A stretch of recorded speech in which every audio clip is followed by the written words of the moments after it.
Okay, I'd like to open our meeting and thank you all for joining us. I think we have 2 high school students in the audience. Thank you for joining us. We hope you get extra credit for it, you know. It's always great to see our young, promising faces in the audience. And that's not to say all the rest of you aren't, but thank you for joining us. Okay, for the record, it is Tuesday, September 12th. It's 2 minutes after 3. We'll start with roll call attendance. Mr. Clerk. Thank you, Madam Mayor. Councilmember Cavanagh. Here. Councilmember Milam. Here. Councilmember Palmer. Here. Councilmember Little Roberts. Here. Councilmember Borton. Here. Councilmember Byrd. Here. Mayor DeVeerd. Here. Item number 2 is a Pledge of Allegiance. If you will all rise and join us in the pledge to our flag. I pledge allegiance to the flag of the United States of America and to the republic for which it stands, one nation under God, indivisible, with liberty and justice for all.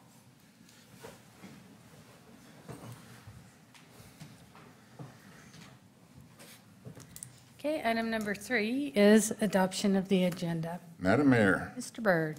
on the agenda, we have no resolutions or any ordinances. Everything's going to stay as printed, so I move we approve the agenda as printed. Second. I have a motion and a second to approve the agenda. All those in favor say aye. Aye. All ayes, motion carried. Item 4 is our consent agenda. Madam Mayor, Mr. Byrd. I move that we approve the consent agenda as published, which includes the invoice payment of over $1.8 million for the month, and for the mayor to sign, the clerk to attest. Second.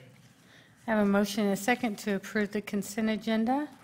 Mr. Clerk, will you call roll? Thank you, Madam Mayor. Councilmember Cavanagh. Aye. Councilmember Milam. Aye. Councilmember Palmer. Aye. Councilmember Little Roberts. Aye. Councilmember Borton. Aye. Councilmember Byrd. Aye. All ayes, motion carried. There were no items moved from the consent agenda, so I'll move into item 6A, which is a presentation, and so I'm going to move down to the podium.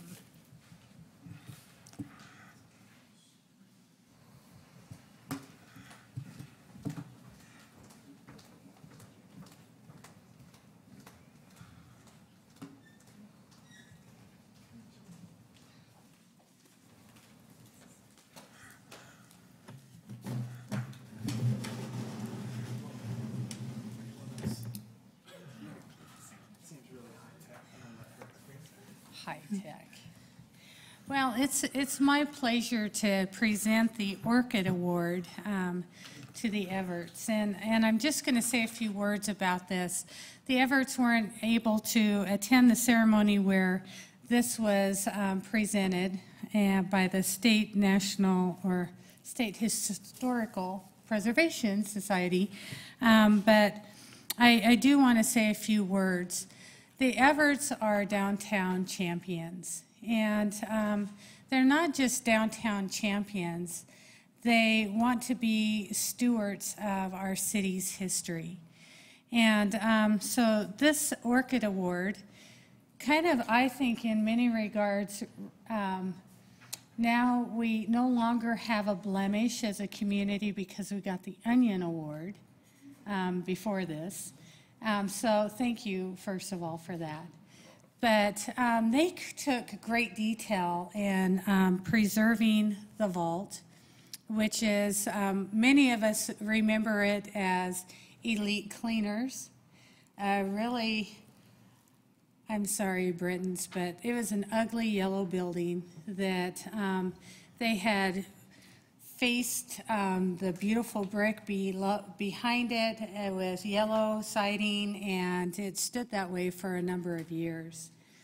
Well, the Everett saw the vision of what it could be, and they restored this by first going to our local historian, Lila Hill, and spending time finding out details about the history of this building that they were ready to restore.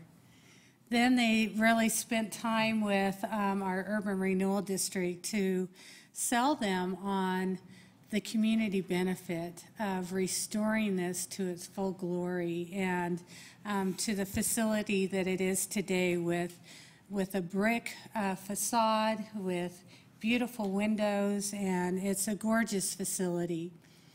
This is not their first project, but it's their first project. They really were fully in line and responsible for the restoration of this, of our history, this building, because they're also the owners of the Heritage Building as well at Maine and Idaho. So they're Idaho Avenue champions, and now they're endeavoring on, they're moving south to Main and Broadway, but these are the kind of community champions that every city would like to have. And so I am really honored to present the Orchid Award, presented at the 40th Annual Orchids and Onions Awards on May 20th at the Community Library in Ketchum. And also, I'd like to give you two of our coins.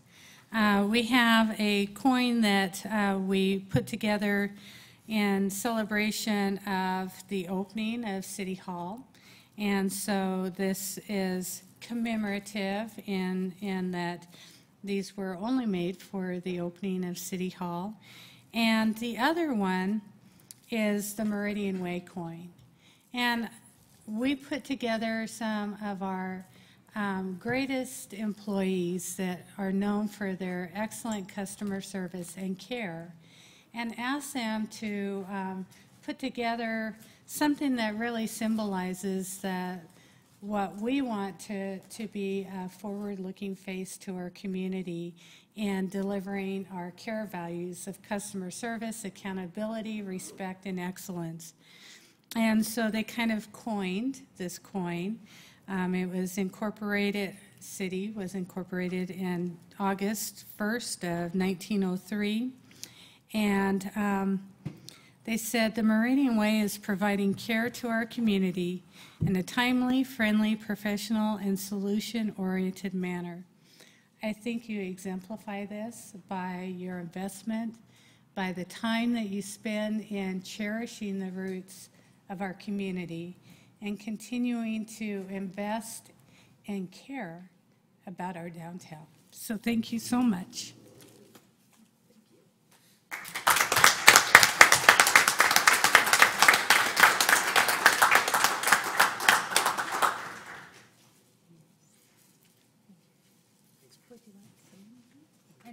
I'll pass this one out. Thanks, man. Thank you. You.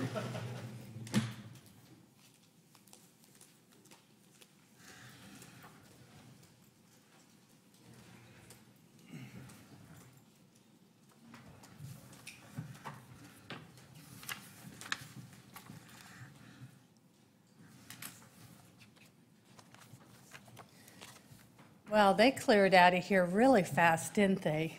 Josh is such a public guy. Okay, item B is under Marcy's Law for Idaho. Tonight, or this afternoon, we have Todd Lakey and Jason Arlington to talk to us about this important cause. Welcome. I don't know if I call you Senator Lakey, Todd, but welcome. Madam Mayor, all of the above work. I guess I look at all of you as friends and colleagues and fellow elected officials. I just happen to be wearing the Senator Lakey hat this afternoon when I'm talking to you guys. I appreciate the opportunity, Mayor and council members, to visit with you about our statewide efforts in pursuing an amendment to our Constitution regarding victims' rights in Idaho. It's called Marcy's Law, more from a marketing standpoint, and that's part of a national group and national movement. But the language that you have, I believe you have a copy of Senate Joint Resolution 103, that was Idaho language. We spent a lot of time, many hours last session, developing that language with fellow attorneys, other legislators, prosecutors, members of the courts, and legal scholars that are involved with the Marcy's Law group in coming up with that language. So it's Idaho language. It's not, excuse me, some generic thing that was taken from other states or elsewhere. Marcy's Law is really about concepts and implementing those concepts in Idaho. So I guess I just want to talk briefly about it. Our hope is ultimately to come back with a resolution in support from this council, but we don't have that in front of you this afternoon. That'll be something hopefully we come back to you with later and working with Mr. Neri on appropriate language. But I want to talk to you about the effort, the language that was included, and then answer any questions that you may have. But for me, Senate Joint Resolution 103 is about giving the crime victim in Idaho a choice and an effective voice in the criminal justice system, and then protecting that right at a constitutional level. And for me, an effective voice means notice and an opportunity to be heard. There's nothing mandatory in the constitutional provisions. A victim has the choice whether to participate and voice their perspective and describe their impact in the criminal justice proceedings. They don't have to do anything. It's their choice. I guess some might ask why the constitutional level. We already have some crime victims' rights in the Idaho Constitution. But for me, the victim is the only one that is not in the criminal justice system as a result of a choice that they made. The criminal defendants there typically because of choices they made. The prosecutor, the defense attorney, the judges are all, and the law enforcement are all there by choice. I don't know, some of you know that I started out my legal career as a prosecutor. And then our firm has done some prosecution work, city prosecution work. So that's where my background and experience comes in this effort.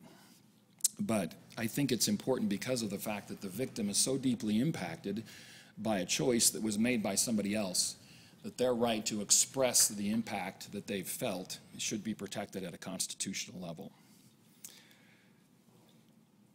It's a joint resolution.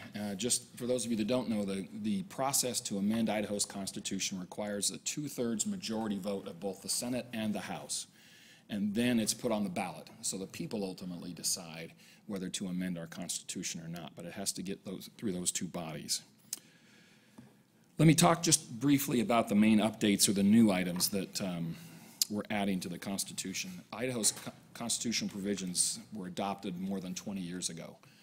So with time and experience, we've seen that there's a need to update those constitutional provisions. One of, like I said, I'll hit some of the high points. The first one is reasonable and timely notice in criminal justice proceedings. Right now, it currently says prior notice. And I hate to say it, but I've seen and experienced sometimes the prosecutors there, they're looking at the file and they see, oh man, the victim may not have been notified of this sentencing hearing. So it's a quick phone call to the victim, hey, we've got this sentencing hearing coming up, do you want to participate, do you want to be there? That meets the requirement of the Constitution, but doesn't really provide them an effective opportunity to take time off work to do those kinds of things. Also to provide a reasonable and timely notice of escape or absconsion from probation or parole. Idaho has some very tragic examples of victims who didn't receive a timely notice that ultimately lost their life because of the individual that escaped or was released. It also provides an opportunity to confer with the prosecutor. Right now it talks about communicating with the prosecutor. Confer's a stronger word.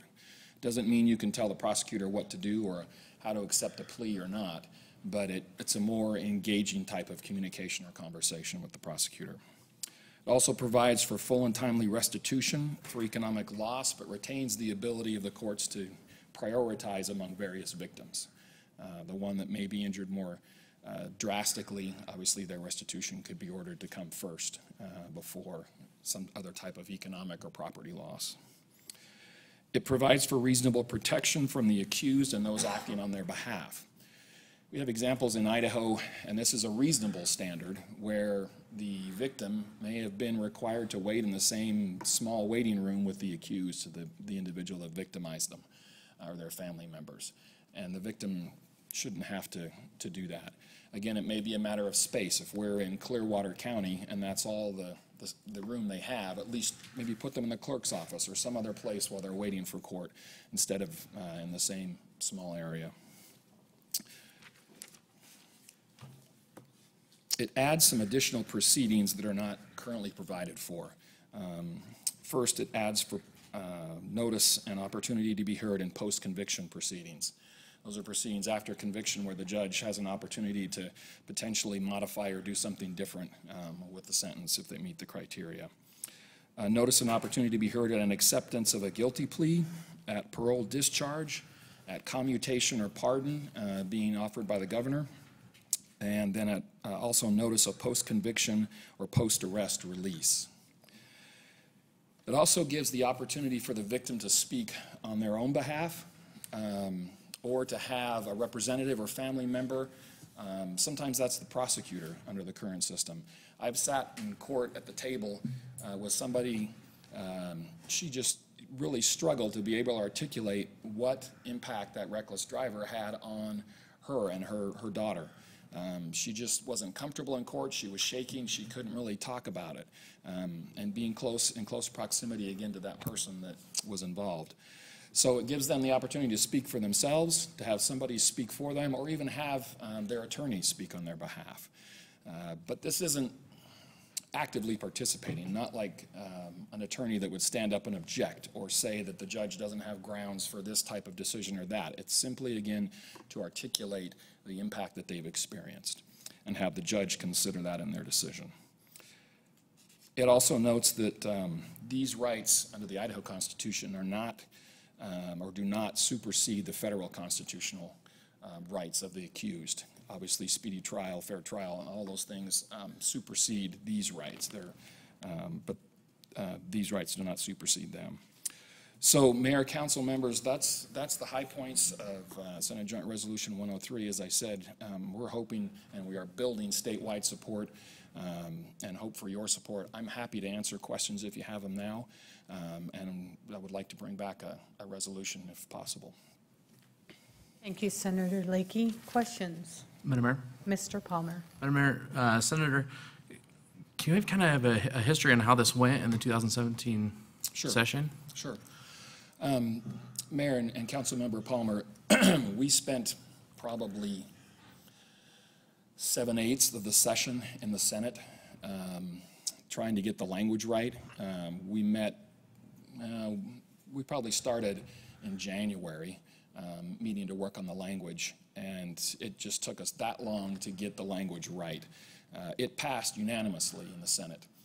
We got over to the House with a week left in the session and ran into some questions in the House committee that just folks were not able to get comfortable with. So it did not get out of committee on the House side. We've been working on those questions, working with those committee members and working with House members since then, and we're confident that we're going to be able to be successful. We'll start most likely in the House this time instead of the Senate because we know where the Senate's going. Madam Mayor, follow up. And Senator, so are you working on a better understanding for those that had issues with it, or on altering the language to get or both? Madam Mayor and Councilmember Palmer, our preference is to keep the language because of the effort we had House members and Senate members working on it previously. Our preference is to keep the language that we worked on, but it's not a concrete mindset. If there are adjustments that need to be made to help make people on the House side comfortable, we're open to that.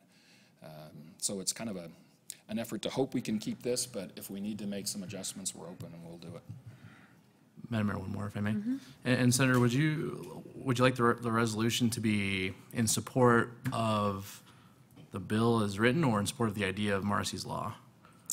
Madam Mayor and Councilmember Palmer, I guess my preference would line up with my the comments I just made. Our preference would be to support Senate Joint Resolution 103, but we're open to language being included, reasonable adjustments or modifications to the language that don't change the intent and things significantly. We'd be open to language like that in the resolution as well. Madam Mayor, with the little study I've put into to understanding the history and the the move you guys are trying to make. I look forward to the resolution and supporting such a move. So thank you. Thank you, council member. Additional questions? Madam Mayor. Mr. Kavner. Todd, what's been the response from, I guess, counties and law enforcement? I think I'm very supportive of the idea. I just know that we hear oftentimes from prosecutors about the amount of time, or I guess the lack of time that they have, and they've asked us to make changes to some of the classifications of different infractions in our city to reduce the burden on the courts, and I'm just wondering how something like this will help alleviate or add to the burden that already exists. Madam Mayor and Councilmember Cavanagh, good question. As I said, the prosecutors were actively involved with us in drafting the language last session. Both Jan Brewer, the Ada County prosecutor, and Holly Kuhl with the Prosecutors Association were very engaged and came up with some of the changes and the language that we have. Overall, we're talking about a potential cost, right? And the changes that we made don't really affect that ground level that much. At the law enforcement level or the trial level, most of those things are already in place. So there's kind of two ways to look at it. The fact that it's discretionary with the victim and how much they participate impacts the courts. If somebody decides to participate, it may take a little bit more time for that particular hearing, and maybe they don't hear as many cases that day. But that's a hard impact to quantify. The additional time to send another letter for a particular type of proceeding, again, most of those come at the state level. But in response to that question, we have engaged a group to do an economic study, and the results that we're seeing so far are fairly insignificant. We have the support of the Sheriff's Association. I'm meeting with the chiefs in October to get their support. I anticipate the prosecutors will be on board again as well. So I think at kind of the city level, I don't see any significant fiscal impact based on what's already in place. And then we can use some of the Vine and existing notification infrastructure at the state level. Thank you. Madam Mayor. Ms. Mylum. Senator Lakey, I don't have a question, but I just want to say thank you for putting all this time and effort into doing this for the victims, and I'm 100% support. Thank you, council member. Madam Mayor, Mr. Byrd. seeing how we don't have any more questions, I guess, I would make a motion that we ask our legal team to draw up a resolution supporting the joint resolution 103 from the Senate of the state of Idaho. I have a motion and a second to support this. Any discussion? Mr. Clerk, will you call roll? Thank you, Madam Mayor. Councilmember Cavanagh. Aye. Councilmember Mylum. Aye. Councilmember Palmer. Aye. Councilmember Little Roberts. Aye. Councilmember Borton. Aye. Councilmember Byrd. Aye. All ayes, motion carried. Mayor, council members, thank you very much. Senator Thank you, Lakey, I appreciate what you've done and the passion you have for this. I know I thanked you earlier when we spoke, but it's nice to see that our victims have a spokesperson that is out there to protect their rights. So we appreciate your efforts, and let us know if you need anything further from our city. Will do. Thank you, Mayor. Thank you.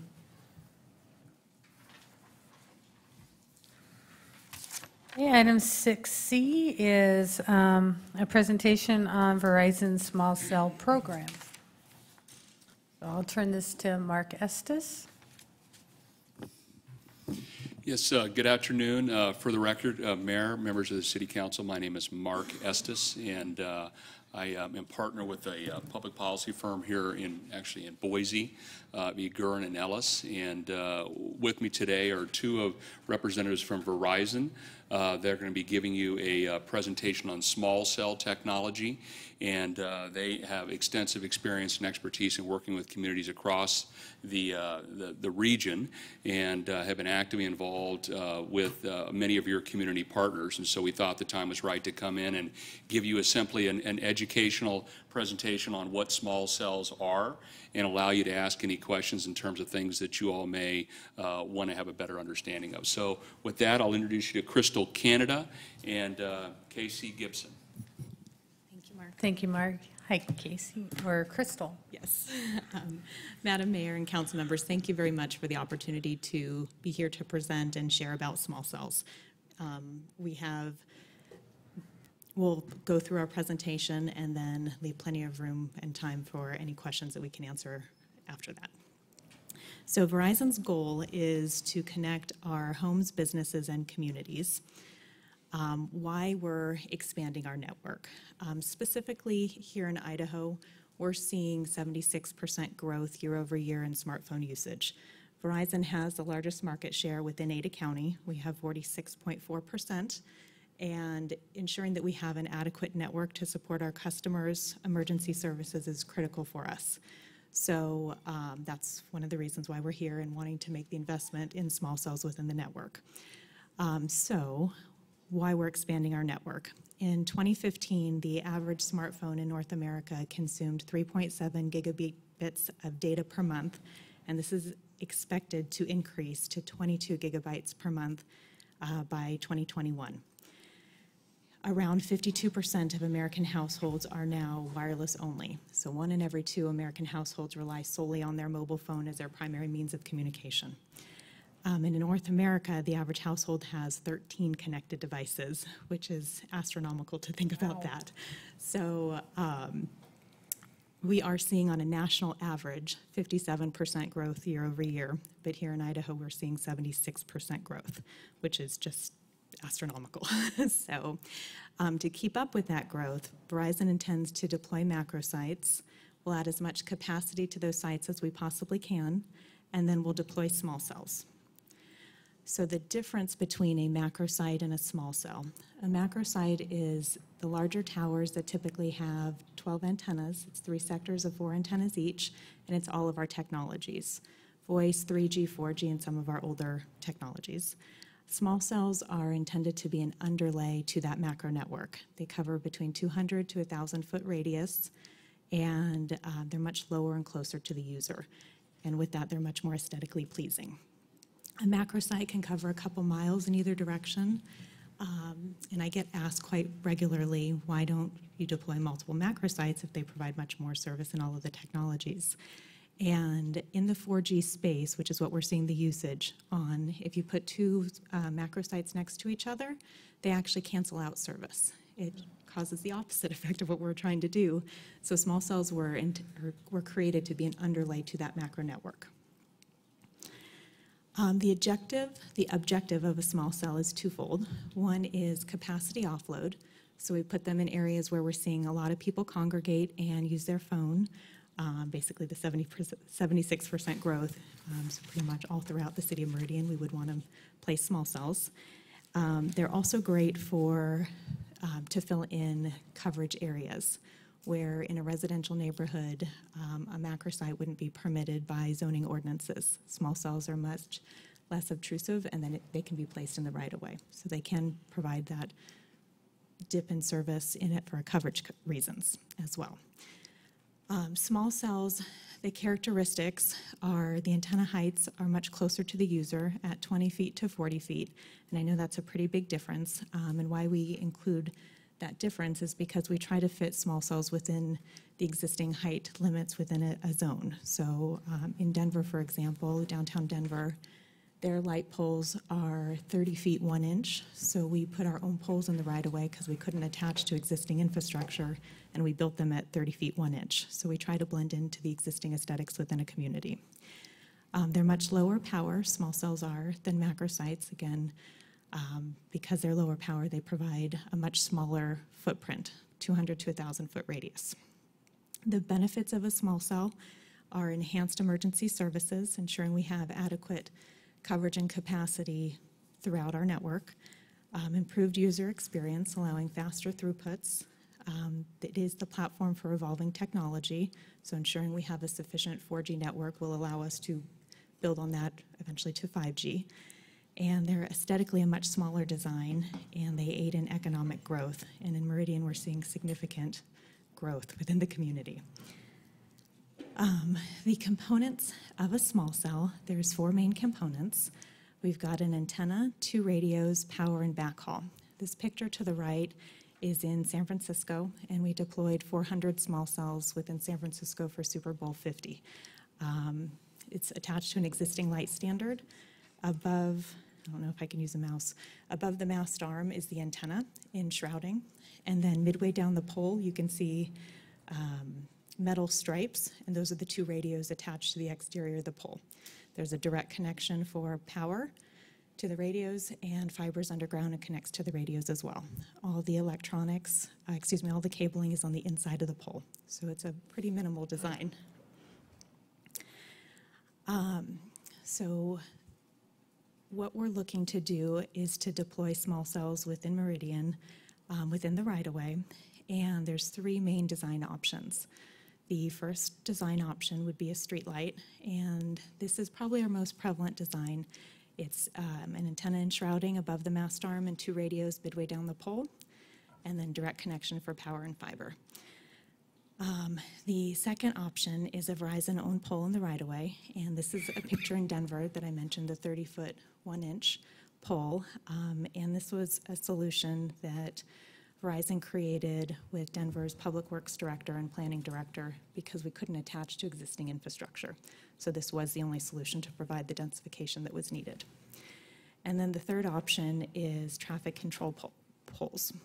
So this is in Phoenix, and for Super Bowl 49, we actually attached to, we did a big program with the city of Phoenix to attach to their traffic signals. We increased the height of the poles by 5 feet and put 2 panel antennas, and then did our larger radios with battery backup that are sitting in the beige box abutting the black fence. This is the largest design that Verizon has for small cells, and this is the one that covers about a 1,000-foot radius. The first 2 cover about a 200-foot radius. So it's a design, the larger the equipment that we put on the pole, it covers a little bit larger of a territory. The smaller footprint it provides. Here's some additional examples showing the flexibility that we have around small cell designs. The first picture is in Los Angeles with 2 panel antennas below the mast arm, and then radios and battery backup on the ground in the left corner. The second picture is in San Francisco, and this is a 3-way partnership between Verizon, the city of San Francisco, and a private media company called JC2Co.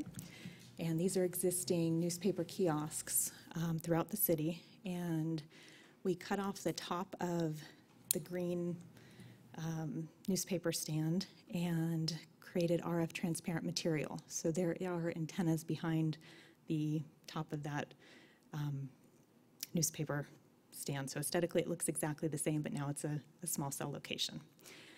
The third picture is in St. Paul, Minnesota. Antenna above the mast arm and 2 radios midway down the pole. The fourth picture is in Kansas City, Missouri, and antennas above the mast arm, 2 radios, and battery backup on the ground. And the fifth picture is a co-locatable pole in San Jose. To my knowledge, Verizon is the only carrier on this pole, but it could conceivably hold 2 carriers. To provide a little bit of discussion around battery backup, that is not one of the main components that are required for a small cell, but Verizon is willing to make that investment to add battery backup to each location. And what that does is, in the case of an emergency and power goes out, the cell site will stay active for as many hours as we have battery backup. In Phoenix, we had 4 hours. In Los Angeles, in this first picture, we have 2 hours. So it is a conversation around aesthetics, but Verizon is willing to make that investment. So the benefits of small cells are enhanced wireless service, ensuring that we have adequate voice, video, and data consistently throughout the city of Meridian that is going to keep up with the growth that the city is seeing. Public safety, ensuring our law enforcement and first responders, where many of them use Verizon as their primary means of communication, have adequate service. Resiliency, our goal is to create a robust network and stay ahead of demand. You probably use your phones and have pretty good service right now if you have Verizon, but our goal is to stay ahead of that the issues that might be coming. Then we will be making a significant capital investment within Meridian and aiding in economic benefit, including new commerce, conventions, and tourism. And with that said, that is the end of our presentation, and we'd be happy to take any questions that there might be. Thank you. Council, any questions? Madam Mayor, Mr. Kavner? how many of these are you proposing to install in our community? And my name is Casey Gibson. I'm the RF engineer. I'm local to Idaho. So my part was just for support to Crystal. In speaking to the numbers, we've identified 41 City of Meridian poles that we'd like to use, and that's our near-term number.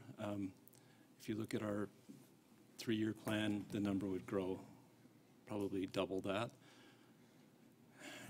You can see that they're smaller in size, and that's the reason for so many of them. Madam Mayor, follow up if I may. So during Crystal's presentation, she talked about placing in the right-of-way, but obviously the images that you shared with us, and to your point, Casey, it sounds like you're looking to install these on currently city-owned assets? Yes, Madam Mayor, Council Member, yes, city-owned assets within the right-of-way.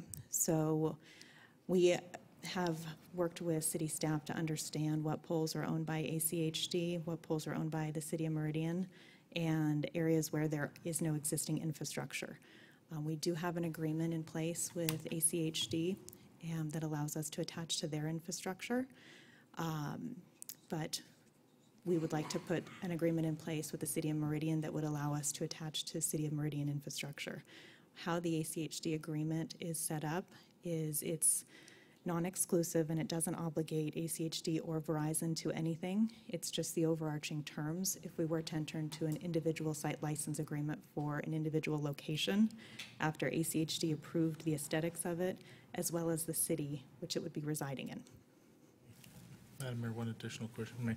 Just your comment about ACHD, I guess, sparked an additional question. Is the 41 proposed microcells that you would want to install in Meridian, is that in addition to other cells that are going to be installed on ACHD-owned assets within the City of Meridian? Do you want to answer that? Yes, it would be. So what's that total number then that you're looking between city-owned and ACHD-owned assets within our city? Madam Mayor, Councilman, we're looking at about 82 locations in the next 3 years, and half of them would be on City of Meridian-owned property. And we're very careful on the numbers that we give because this can change as technology evolves. So right now, that's what our look would be from the next 3 years out and what that would look like. Our ask would be to put something in place that would allow us the growth to be able to deploy small cells as the community continues to grow. I've got more questions, but I don't want to take up everyone's time. Additional questions? Madam Mayor, Ms. Lowell Roberts. from the photos, it kind of looked like everything was geared commercially. Is anything designed for residential, or is it all geared more for commercial areas? Madam Mayor and Council Member, a lot of those photos were actually in residential neighborhoods. So it's geared towards both. Aesthetically, we have worked with the communities. So if there's an HOA within a residential development that has certain design standards, we would work with that community to ensure that these designs fit into the aesthetics of the community. What has your experience been in working with HOAs and residential communities and addressing concerns? Is there a hum? I lived by a cell tower for a number of years, and you could hear it. But what feedback have you received from homeowners? Madam Mayor, we have actually gotten quite a bit of positive feedback on having the improved service, and aesthetically, these are much smaller designs. We are not installing them with air conditioners, so that's typically where some of the hum comes from. So these are quiet. They don't make a noise. I live in downtown Denver, and I actually have one of the small cells right outside of my house, and I love the improved service. So what we have done in some communities, we have done outreach study sessions in a community. We're happy to do that. We did that in Cupertino in Northern California. And in Santa Rosa, we did a joint presentation to City Council and had it open to the public for any questions. So we're happy to provide any community outreach and education around small cells. Since you're locating on a public asset, is what all does the agreement entail? Madam Mayor, the agreement does have a revenue stream to the city. I guess in maintenance, when we need to go in, change the light, it goes out. Do we work around your equipment? Is there liability to if they disturb something? What kind of arrangements are made in those regards? So what our proposal would be to put a master license agreement in place that talks about all of those details, and it's discussed and negotiated between Verizon and the city. Our standard form, which has been provided to Mr. Neri, actually comes from Chandler, Arizona's city attorney wrote it, and that has been incorporated into the form that we use. So with regard to maintenance, we can put a shut-off switch, so if the city's doing any type of maintenance where they want to change out a light bulb, they can shut off the site or call us and we'll shut off the site, ensuring that worker safety is met. Verizon takes responsibility for and liability for our equipment, and that would just be detailed out in the agreement, as would if a car hit the structure that had our cell site. Whose responsibility would it be to put the pole back up? It's worked out, and I've had different cities have a different response on what they'd like, so it's really a discussion on what the city of Meridian would like to see in each of those situations.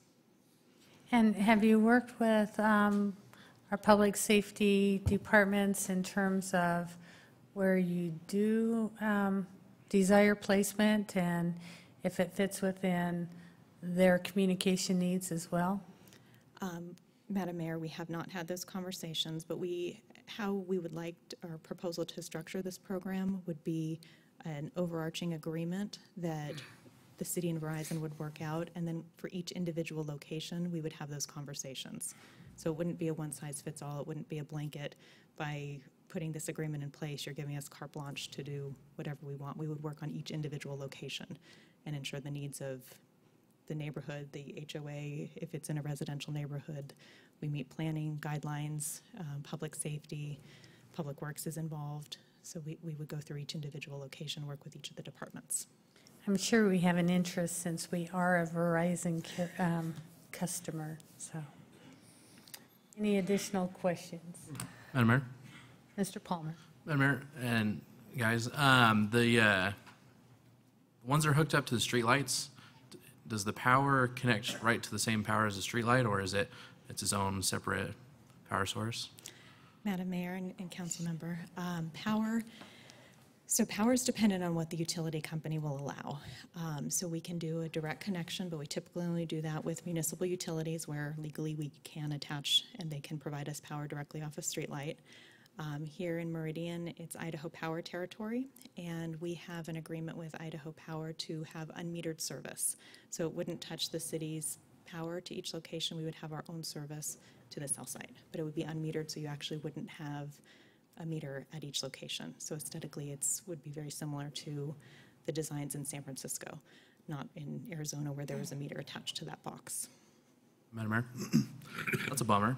I was hoping to have you guys take over maybe the whole streetlight power for whatever ones you'd put them on. But I guess to kind of answer your question, Madam Mayor, about HOAs, wearing my HOA board member hat, I can tell you one of the huge complaints we get, we had a giant Verizon tree that was built just outside of our subdivision, and for some reason, people were asking us, when are they going to flip the switch? When are they going to flip the switch?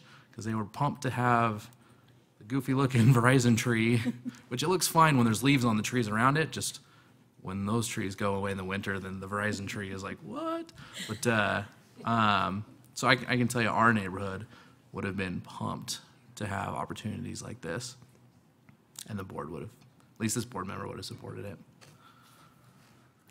Madam Mayor, Ms. Mylum? so this is just for Verizon service, and has this created any issues with other carriers? So you guys make these attachments, and are we going to have AT&T, T-Mobile, and Sprint coming to visit us next week? So get theirs put on, and what have you encountered in your other territories that you've done this? Madam Well, Mayor. she did show one design that can have 2 carriers on it.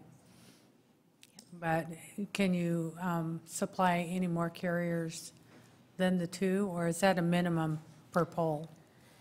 So Madam Mayor and council member, we can put multiple carriers on a pole. It's a question of aesthetics is typically what happens. A good example is the conversation we had with Denver. We were building our own poles, so we could build a single carrier solution or we can build a multi-carrier solution. Small cells are truly an underlay to every carrier's macro network, so where Verizon needs one might not be where AT&T, T-Mobile, or Sprint need one. In addition to that, it's unknown what the other carriers' design components are going to be. We don't all use the same equipment. So what Denver chose to do was have Verizon build a single carrier solution, and then should another carrier want to attach to that pole, that carrier would come up with a design that would work for the city of Denver. Right. So that picture, this picture in San Jose, that base is 4 feet. The far picture to the right. It's a very big base, and I believe Verizon is the only carrier there. It could be a lot more aesthetically pleasing if it was only a single carrier solution, and this might never be a multi-carrier solution. So it's been a conversation. Some cities have chosen that they only want, like Tempe, Arizona chose in their design standards, they only want 1 carrier per light pole because they thought it was aesthetically unpleasing to have multi-carriers on the same light pole. Las Vegas, Nevada, Clark County, the Las Vegas Strip has multiple carriers on those poles. So it's really a conversation on aesthetics and what the city of Meridian would like to see. But technologically, there can be multiple carriers on the same pole. Madam Mayor, have you measured the level of radiation that these small cells emit? Yes. Can you share that information with us? They are extremely low power. The amplifiers that we use draw 100 watt, same as a 100 watt bulb. So I don't know the numbers of the emission numbers, but it's low enough that they're safe for climbers to be up around the antennas. So a macro site typically has an RF output of 60 watts. These small cells are 5 watts, so they are significantly lower than the output, and we are federally mandated to stay well below the safety limitations that are set by the FCC. So we do an RF emission study for every single one of these to ensure that it is well below the emissions. Additional questions, Mr. Kavanagh? Madam Mayor? Only because you touched on it, so you had mentioned that there was a revenue stream that you provide to cities. I'm curious if you could expand on that for us. Absolutely. Madam Mayor and council member, it is the revenue, this is not a money-making venue for most cities. The city of Anaheim, and this is all public information, we have an agreement with them and we pay $94 a year per each location. The city of Denver, we pay $200 a year per each location. So they're in the hundreds of dollar range. The benefit that the city will see is the improved cell service, and we do bring fiber to each of the locations, so there will be additional fiber brought through the city, and the investment that we make for each one of these is in the hundreds of thousands of dollars for each one. Madam Mayor, I guess that brings up another question. The significant amount of infrastructure that you have to run to each one of these. As a community that has grown very, very dramatically, we have seen a lot of construction, and I know that's one thing our citizens would like to see a little less of. So if you could give us a little bit of a sampling as to what installing one of these on a light looks like and the amount of time that access to sidewalks or streets are limited as you run fiber to each one of these locations, to me would be really helpful as well. Absolutely. I wish I had an answer that could give you the specifics with the city of Meridian. What Verizon, with fiber, we work with the most prevalent fiber provider in an area, and we do use dark fiber. So it's really dependent on the existing conduit and infrastructure that's here within the city of Meridian. If there isn't any, we would be adding dark fiber to an area where small cells are needed. There's two ways that this is done. We can put a ring within the city of dark fiber, and then that ring is spoked out to each of the small cells. Or we can, each new small cell, this is probably the most prevalent way that fiber is brought to each of the small cells, is it goes back to our closest macro site, and a lot of the fiber providers have conduit already at the base of many light standards and traffic signals already. So there's not a lot of new fiber that is new construction for fiber that is brought to each of the sites. As far as the actual construction for attachment to a light standard, it's usually less than a day to have it up. Madam Mayor, one more Well, question. So since your main sell of this to us is the enhanced service, but that's only for people that are using Verizon. Do you have any idea what the percentage of cell phone users in the Meridian area are using Verizon as opposed to other carriers? I know within Ada County, it's 46.4% use Verizon service. And police and fire do use Verizon as their primary means of communication.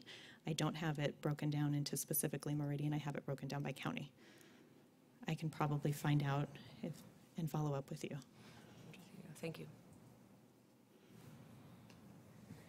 Okay, any other questions? Mr. Neri? Madam Mayor, members of the council, maybe give some of the background on the staff side. I've been in a couple of meetings with these folks from Verizon, and I ended up volunteering to be on an AIC committee on the same subject matter for the state. I do appreciate their approach, because our first conversation was we don't generally do this. We don't partner with other entities to use cities' facilities. And I was curious as to why ACHD chose to do it. And ACHD put a lot of restrictions around. They have really pretty much complete control over what it is, where it is. And they took the approach that these folks are asking, and we're okay with it, and we're not worried if other people want to ask, they can ask too. So they didn't feel a need to go put it out to an RFP, or there's no exclusivity to this contract. That wasn't what's intended. We're not granting a franchise to Verizon. This would simply be a business arrangement. And one of the things we looked at, maybe to answer your other question on what's kind of in it for the city, besides the enhanced service, we even talked with Verizon about, in areas that maybe we're putting in some new lights, that the city does a few every year. And if there's opportunities where we're going to put in a new light in an area that they would prefer to have a pole there with this service on it, then they would install the light. And we wouldn't have to, and then we would take those funds and add it to another area where we'd like to do that. So there's lots of flexibility we could build into this, and there probably will be occasions in our conversation where the locations are going to conflict with maybe another carrier they might ask, and they're already located there, and the other carrier might want to locate there. But it's so hard to gauge that, because again, it's all about coverage areas and where their other cells are. And so it's really hard to anticipate trying to address that issue today, since again, depending on where it is, there may be multiple areas they could put these for another carrier that has no impact on Verizon or vice versa. But it's certainly doable if the council wants to direct us to engage in this discussion further and try to come up with a proposal and a contract for the city.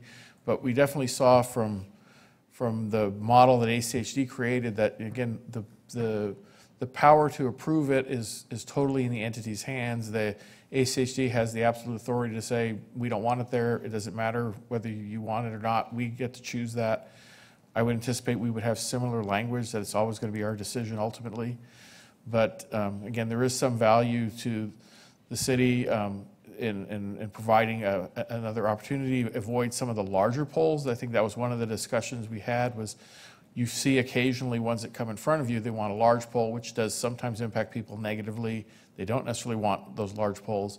This sort of avoids that, and maybe it will avoid having a lot of more large poles in our community too. So we definitely saw some value that is why we're here today, and if you want us to explore it further, we're happy to do that. So.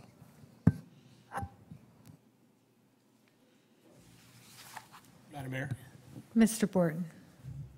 the concept is interesting, but the devil's in the details, I guess. The analogy, I guess, is the poles are the Wild West, and you are the explorers going to stake a claim, in a sense. The poles have a finite capacity to them, and I'm a Verizon customer, but for the 54% or some odd percentage of who might use a different carrier, again, those details on how a pole can be utilized, by Verizon, but still additional providers have that opportunity to add on to it. Maybe that's more than one. How that gets worked out may be problematic, but my sense is the reason that there's a payment for use of the pole is there's great value to Verizon in enhancing its service, and some overriding philosophy on government avoiding picking winners and losers in private enterprise all comes into the mix, I guess.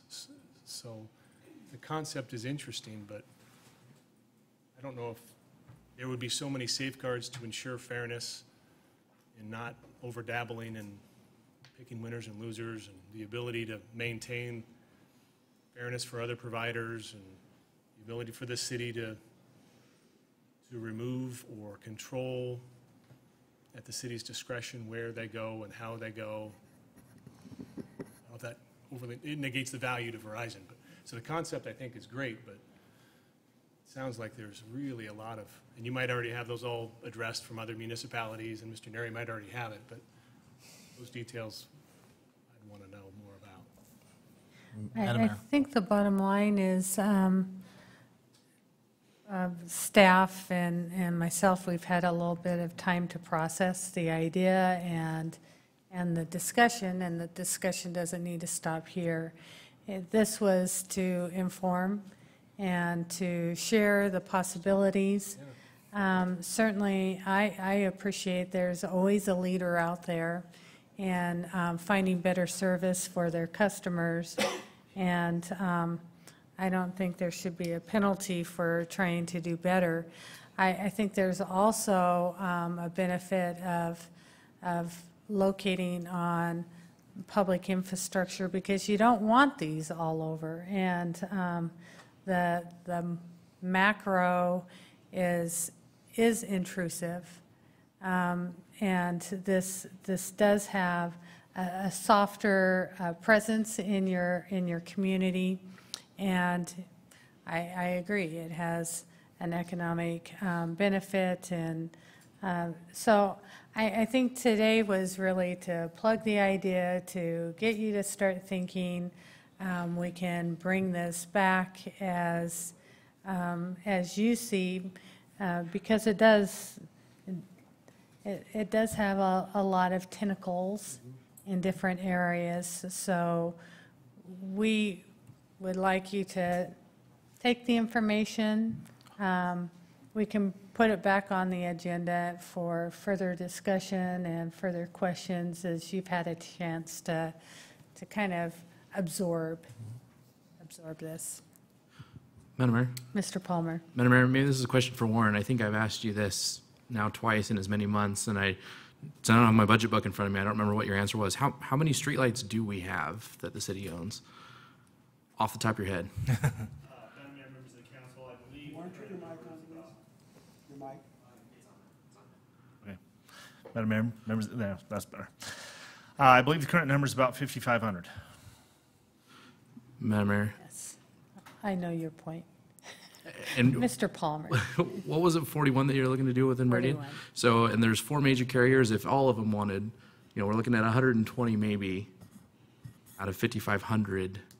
There would be severely insignificant it's not like there's going to be one on every pole. So, I mean, while you're asking us to take some time and think about it, I would hope that that time is short to be able to move forward and help the private sector increase our revenues and increase the service to our customers that we serve. Madam Mayor. Mr. Neri. One other point too. One of the things we did discuss with Verizon, like I said, ACHD took the position, they're asking, nobody else is asking, so we're not really worried about what other people want at this moment in time.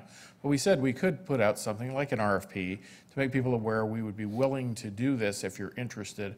Now, that doesn't mean the technology for the other carriers is at a point where they would like to do it today and they're therefore precluded from ever participating in this, but it would at least put it out that we're going to do this or willing to do this, and we're entering a discussion with Verizon, and if other carriers are interested, they can ask too.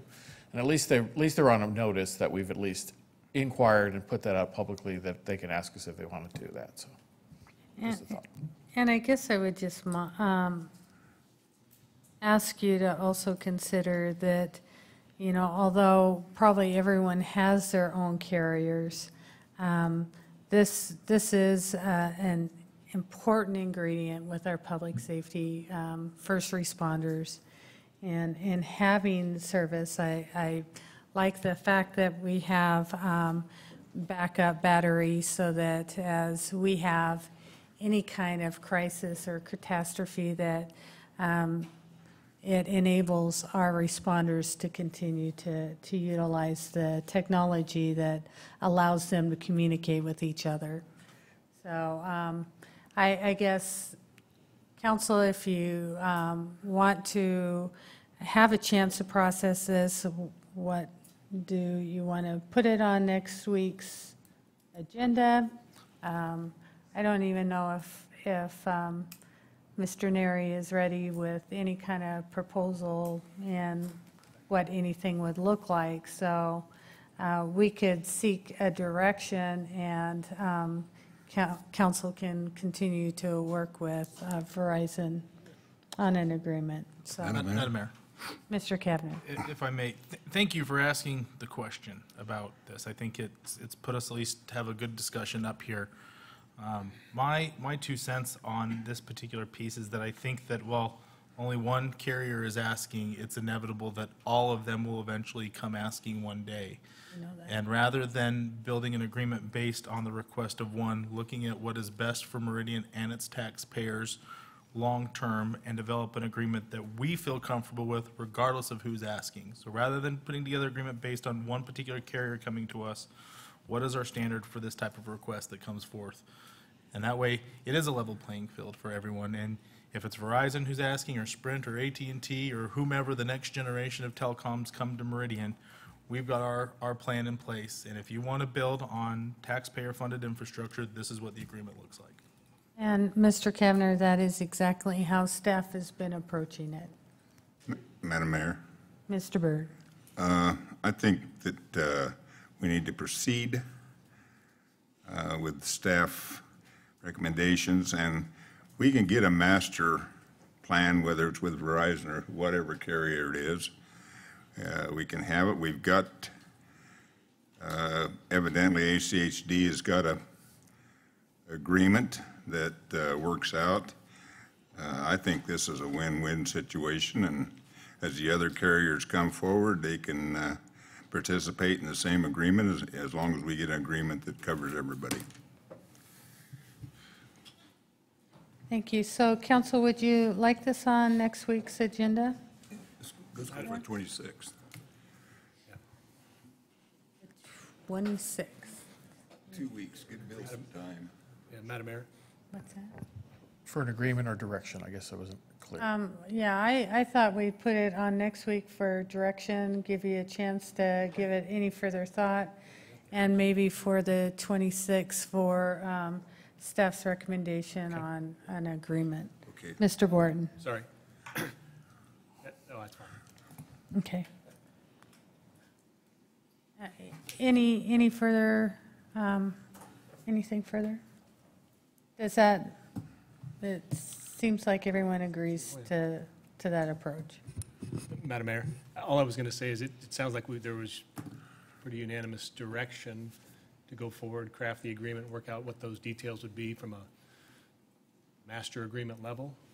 So Well, next week's discussion might be pretty short, but just to look at, and Mr. Neri, maybe you can give council the copy of ACHD's agreement, so that can help you with any ideas that you would like to present or ask. Okay? Can do that. Okay. We appreciate your time. Thank you. We Thank you for appreciate being joining able to us. present. Thank you. Okay. Thank you, Casey. Okay, item 6D is a quarterly update from the New Ventures Lab. We have Rick Ritter here.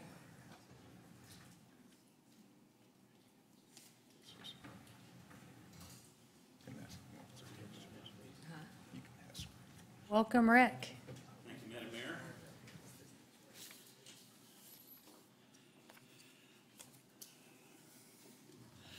For the record, I'm Rick Ritter with New Ventures Lab, just across the parking lot. City Clerk's handing out the report. First, I want to start by thanking primarily legal counsel. This is not a revised lease, it is a new lease. So this is the first appearance that you'll be lucky enough to get to see me every quarter if you pass the lease on your business item. So what I brought today are two pieces that I thought were, and I might say before I start, so this is the beginning of a series of quarterly reports. So what I started with was some fairly basic information that I thought would be of interest and that you'd want to know. And I want everybody to understand that if you want more than this, less than this, something different than this, you just need to let me know, and let me know hopefully in advance of the next quarterly meeting, and I'll be more than willing to provide whatever that information is. So the two pieces I brought today are the first piece, which is an Excel spreadsheet that has a list of and you'll notice it is broken down by companies and then members. And in this case, members, I only registered the monthly ones because the others are in one day, out a day, in a week, out a week. The ones that are monthly are typically there on a pretty regular basis. And just so you know, so members is a reference to the use of the open space. We have a membership space, and then we have what I call residence, and that's more like the incubator space.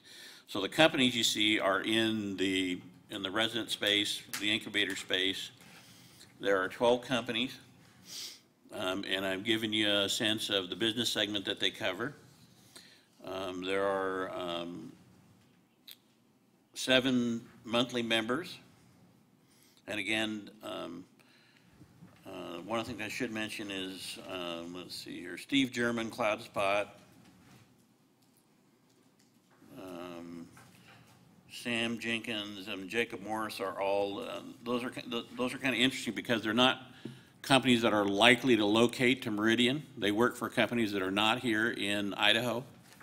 And so they're a virtual team member, and they choose to use the lab for a location here in Meridian, Idaho.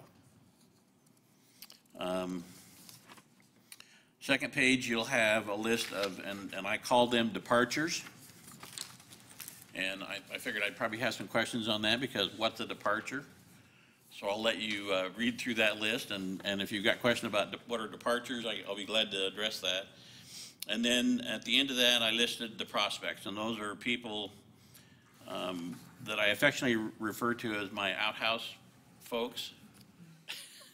Not that that's a derogatory term, it's people that I think have potential to ultimately end up in the lab, but they're not far enough along to be either in the open space or certainly to be a resident. So any questions on that particular list? Council's, any questions? Mr. Palmer. Madam Mayor, Rick, what is a departure? Well, so all of the folks that are on, Madam Mayor, Councilman Palmer, all the folks that are on that list have left the lab, and the circumstances for their leaving are pretty varied. Most of them have to do with lack of market. You know, a lot of times people come forward with an idea, and one of the things we try to do early on is to get people to understand, is there a sufficient market for this idea to be a business? And what sort of the things we put them through in what we call customer discovery and development is that they're going to be out there and they're going to be out talking to people that are potential customers. Are going to figure out whether or not they're willing to write a check or give them a credit card. And in a couple of cases, at least the first three, what they discovered, there wasn't enough market to build a business. The last one, Coefficient Services, was a company that was headquartered in Utah, was purchased by another company in San Diego. And for about 6 months, they operated with an office in Salt Lake, one here, and they had a temporary office in Portland. And when they were bought out by the San Diego company, they moved everything to San Diego. And so that was, again, just a business choice on their part. I think that covers it on all of those. So most of it is a market problem. And even though most of these folks spent some time in the open space and then some time as a resident, it takes a fair amount of time to discover whether or not you've got sufficient customers to actually create a business that can survive. So that's far and away, that's the single, not just with the folks we have there, that's the single biggest problem you see when you read about, you know, like I think the SBA puts out a report and you hear that 7 out of 10 failed in the first 5 years. It's not for a lack of money, it's a lack of customers, and it's a lack of market in most cases. Okay, does that answer your question? Yep. Any other questions? Okay, the second document I brought was just the calendar. This is what you'd see. Well, you'd see a little more than this if you pull it up on the website. And I brought June, July, and August, just to give you a sense of the use of the facility. One of the parts of the discussion that we had in the original lease was the establishment of an engagement and collaboration center in downtown Meridian. And I think you'll see from looking at the calendar that we're a fairly busy place. And I can tell you that when I come back in September, we're halfway through the month and we've already had more use in the building the first 15 days of September than we had in June, July, and August for the entire months of those months. So things are picking up. Any questions then? And I will say that probably the single largest contributor, for those that don't know, we are the interim home for the Treasure Valley Children's Theater. And that has, you know, even though she was on the corner for a long time, I guess I really didn't have a good sense of how much foot traffic she was generating. And I will tell you, it is huge.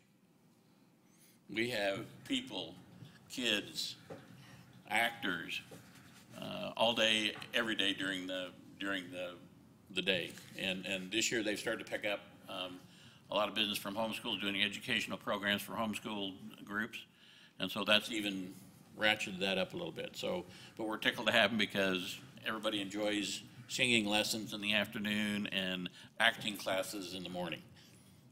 So any other questions? Oh, a couple of things I did want to mention. So that's primarily the stuff that's going on in the building. A couple of things I did want to mention. So we're just getting ready to kick off. For those that are, I think most of you are probably familiar with the Young Entrepreneurs Academy, YAY as we called it. We've gone away from that national program and we now have a program called IDEA. It's the Idaho Entrepreneurs Academy. Again, the Chamber and the West Ada School District are sort of a joint venture, and I'm leading the program from the program side of that. That is, what's the things the kids are actually going to learn. And then the only other thing I'd mention is that we have become, and some of you may be aware of this, we are the home for the Meridian Development Corporation wireless network that's in downtown. They moved all of the equipment into the building in anticipation of farmers and merchants being torn down, and so we gave them access to use our facility and connect to the fiber that we have in the building. So I'd stand for questions. Madam Mayor? Thank you, Rick. Yes, Ms. Milam. You mentioned IDEA. What are the requirements for that? Is it similar to what Yay was? Take a lot of the same parameters or different? Councilman Milam, it's the same as, so it's exactly the same from the terms of the parameters, you know, when we meet, age groups, it's grades 6 through 12, West Ada District, although we did last year have some kids from outside the district. And so that, we kept all of those same sort of parameters that were with the A program. We just simply changed the programming. It's really, the A program was, and as Councilman Roberts can tell you, one of the things that I was sort of nasty about was it was a very old curriculum. It was written originally in the late 80s. And so it was really based around what I call the SCORE business plan model. So they just gave you a format and said, go fill out the blanks and come back and you'll have a business plan. And I just found that, I mean, we haven't used that ourselves for nearly 10 years.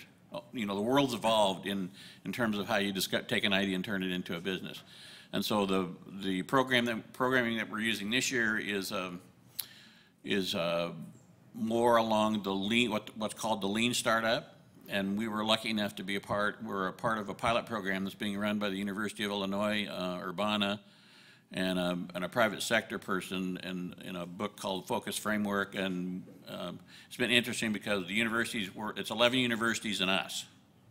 And the universities have all started, so we've been following them on the Facebook. We've got a Facebook group and we've got a whole group, and so they're out ahead of us in terms of it. So we're going to get the benefit of having 10 other schools, again, college kids, use this and learn before we get started in October. So the parameters are exactly the same as they have been, grades 6 through 12. Thank you. Other questions? Madam Mayor? Yes, Ms. Roberts. I would just like to say thank you to Rick for all that he's done. It's been absolutely amazing watching the businesses that have come in and grown, and you have just really been, I think, such an asset with the meeting space and all that you have done and are doing in downtown Meridian. So thank you very much. Thank you for the opportunity.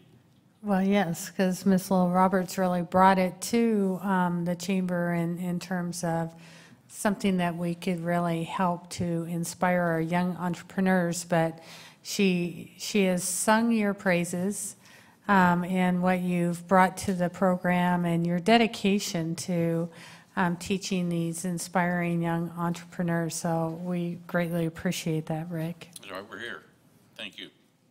Other questions? So once we're done with these, I assume you're going to take up the lease. I'm hoping for your favorable vote. Thank you. Thank you. Mr. Neri. Thank you, Madam Mayor, members of the council. So your next item is the revised lease for the New Ventures Lab. We basically have created essentially a replacement lease for the existing lease. So that existing lease would then be terminated, and this would be a new lease. Has a rolling term, as been previously discussed. It specifies some specificity on the maintenance and the use of the facility and the regulation of parking that Rick has already been doing, and that the rent basically is these reports and these updates from the council. And there's a 3-month period. Every 3 months, the lease is renewable indefinitely. It can be canceled by Rick or the city on 30 days' notice. If there's other terms, that's kind of what it's here for today, is to discuss any additional terms you'd like to have. It's acceptable as it is. We can put it back on your agenda next week with a resolution. Okay. Council, any questions? Okay, so we'll see this on the agenda next week. The resolution. Okay. Thank you, Rick. Madam Mayor, Mr. Palmer. is that something that would go on the consent or be in the agenda? Madam Mayor, members of the council, it will have a resolution attached to it, but yes. Okay, under department reports, we have item 7B is our human resource annual department report update.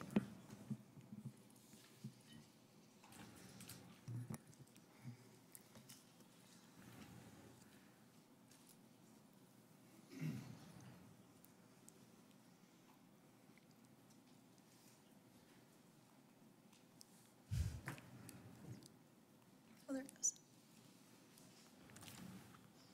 Okay. Thank you, CJ. Madam Mayor, members of council, thank you so much for having me this afternoon to share with you the accomplishments that we have had over the last year within Human Resources. Before I get started with the information to share with you today, I would like to take a moment and let you know that I take great pride standing here in front of all of you this afternoon. I get an opportunity once a year to come and speak to all of you in regards to the hard work and the efforts that take place within the Human Resources team. And so I want to take a moment to say thank you to all of them for what they do every day. So thank you, team. Yeah, all of them. Laura Lee was here for just a moment.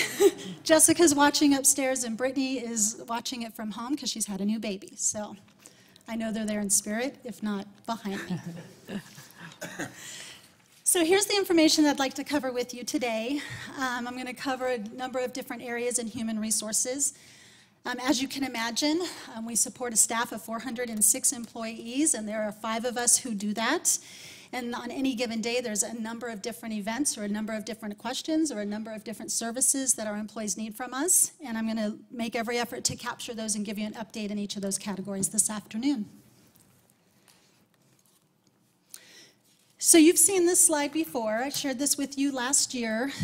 This is a great representation of what I just spoke to in regards to the number of different areas of service that we provide support to all of our employees. And as I referenced just a moment ago, on any given day, at any given time, sometimes between the hours of 8 and 5, sometimes after hours and on weekends, we touch any of these different categories, sometimes multiple categories at the same time.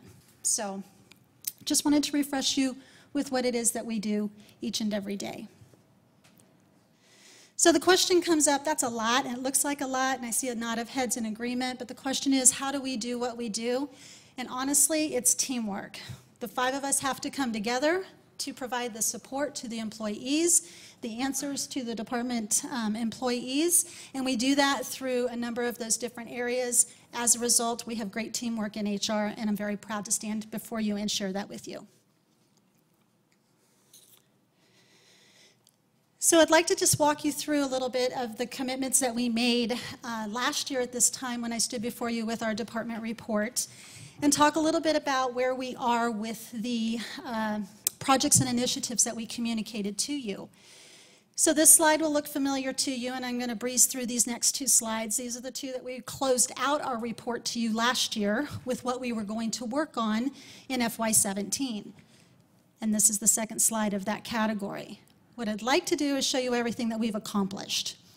So what you see on the screen here in front of you are the 7 different projects that we accomplished in this past year, ranging anywhere from our internal alignment project all the way down to the revision and updates of existing web pages on the intranet that are used as a resource for our employees. The next slide represents the 6 initiatives, if you will, that we have been working on but have not had an opportunity yet to complete. The first 3 that you see there, the policy manual revision, the performance management tool and process review, and the job description template conversion, are planned to move into fiscal year 18, and that's something that's going to take us a few months to get through as we wrap up those particular initiatives. And then the HR Train, the Supervisor Toolkit, and the web-based delivery options we're hoping to get rolled out within the first quarter of FY18. And then the one remaining initiative that we had communicated to you last year, or I had communicated to you last year, was the Employee Engagement Survey. And I did stand before you through the budget cycle this past summer requesting budgetary funds so that we could move forward with the vendor to provide the Employee Engagement Survey, which we are looking to do this spring in 2018.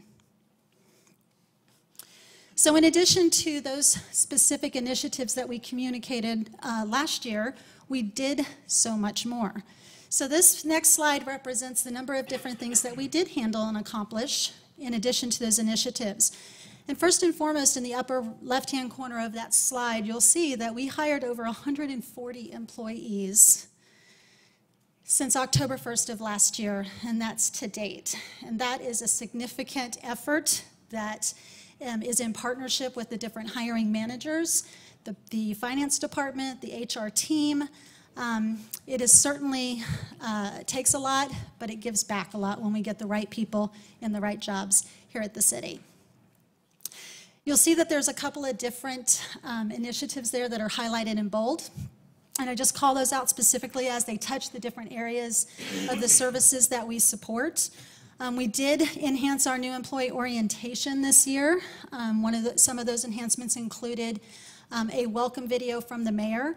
She does make every opportunity to attend each and every new hire orientation, which we do offer every 2 weeks throughout the year with the exception of the holidays, and sometimes it rolls to a third week.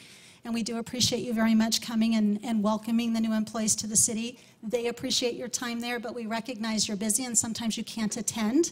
So we did a video welcome that we have embedded into that new employee orientation that we show to all the employees when the mayor is not able to join us. In addition to that, we did customize this year a new employee orientation that is very specific to the fire union personnel, as some of the information when they enter the city is different and relevant than the information that we provide to general employees.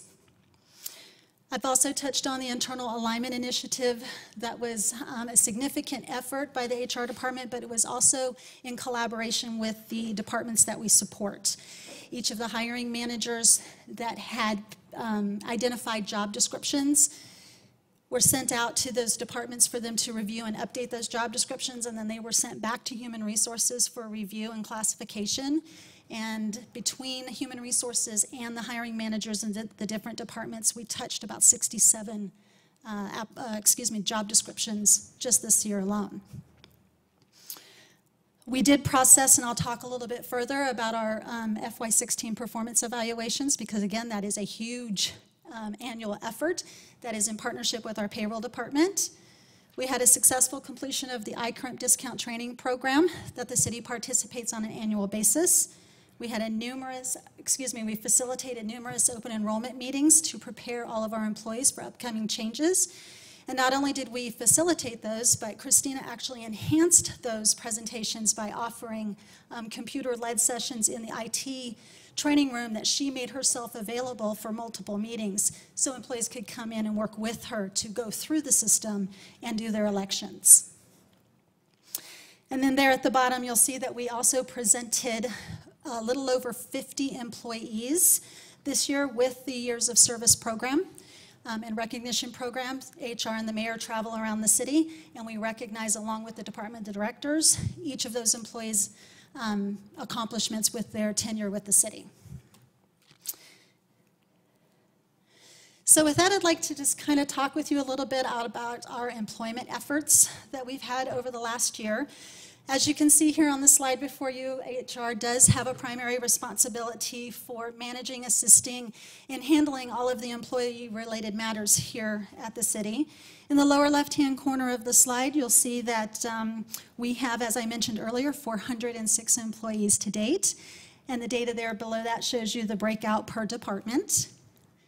Moving over to the right-hand side, you'll see that the city's average retention rate as of August 31st is 98.5%.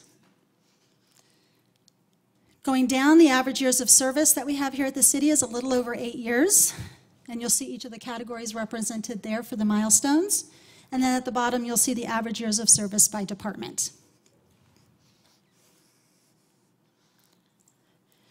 First and foremost, we would like to extend our thanks to all of the employees here at the city for their dedicated years of service and everything that they do on a daily basis.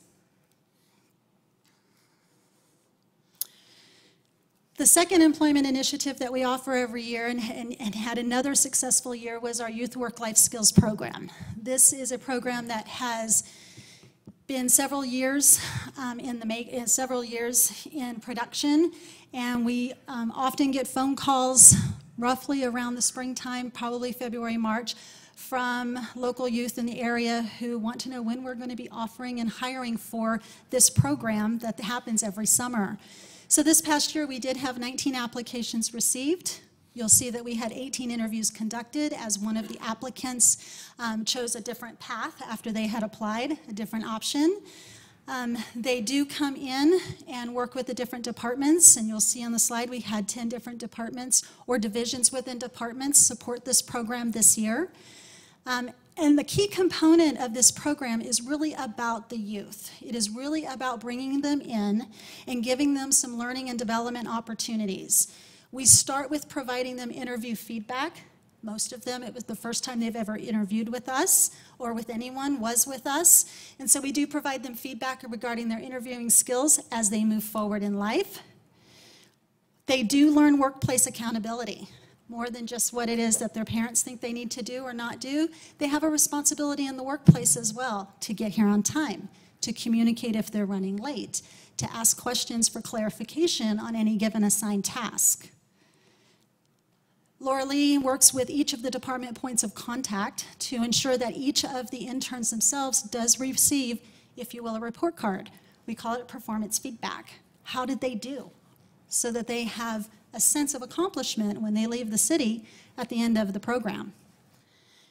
And then we also offer resume development. And I would like to call out a special thank you to Pamela Johnston from the Meridian Library District. We did ask her to come in this year, and she did provide this resume development class to each of the participants this year to help them develop their resume for that next job opportunity. And then you'll see there the picture of all of the interns along with Mayor Tammy.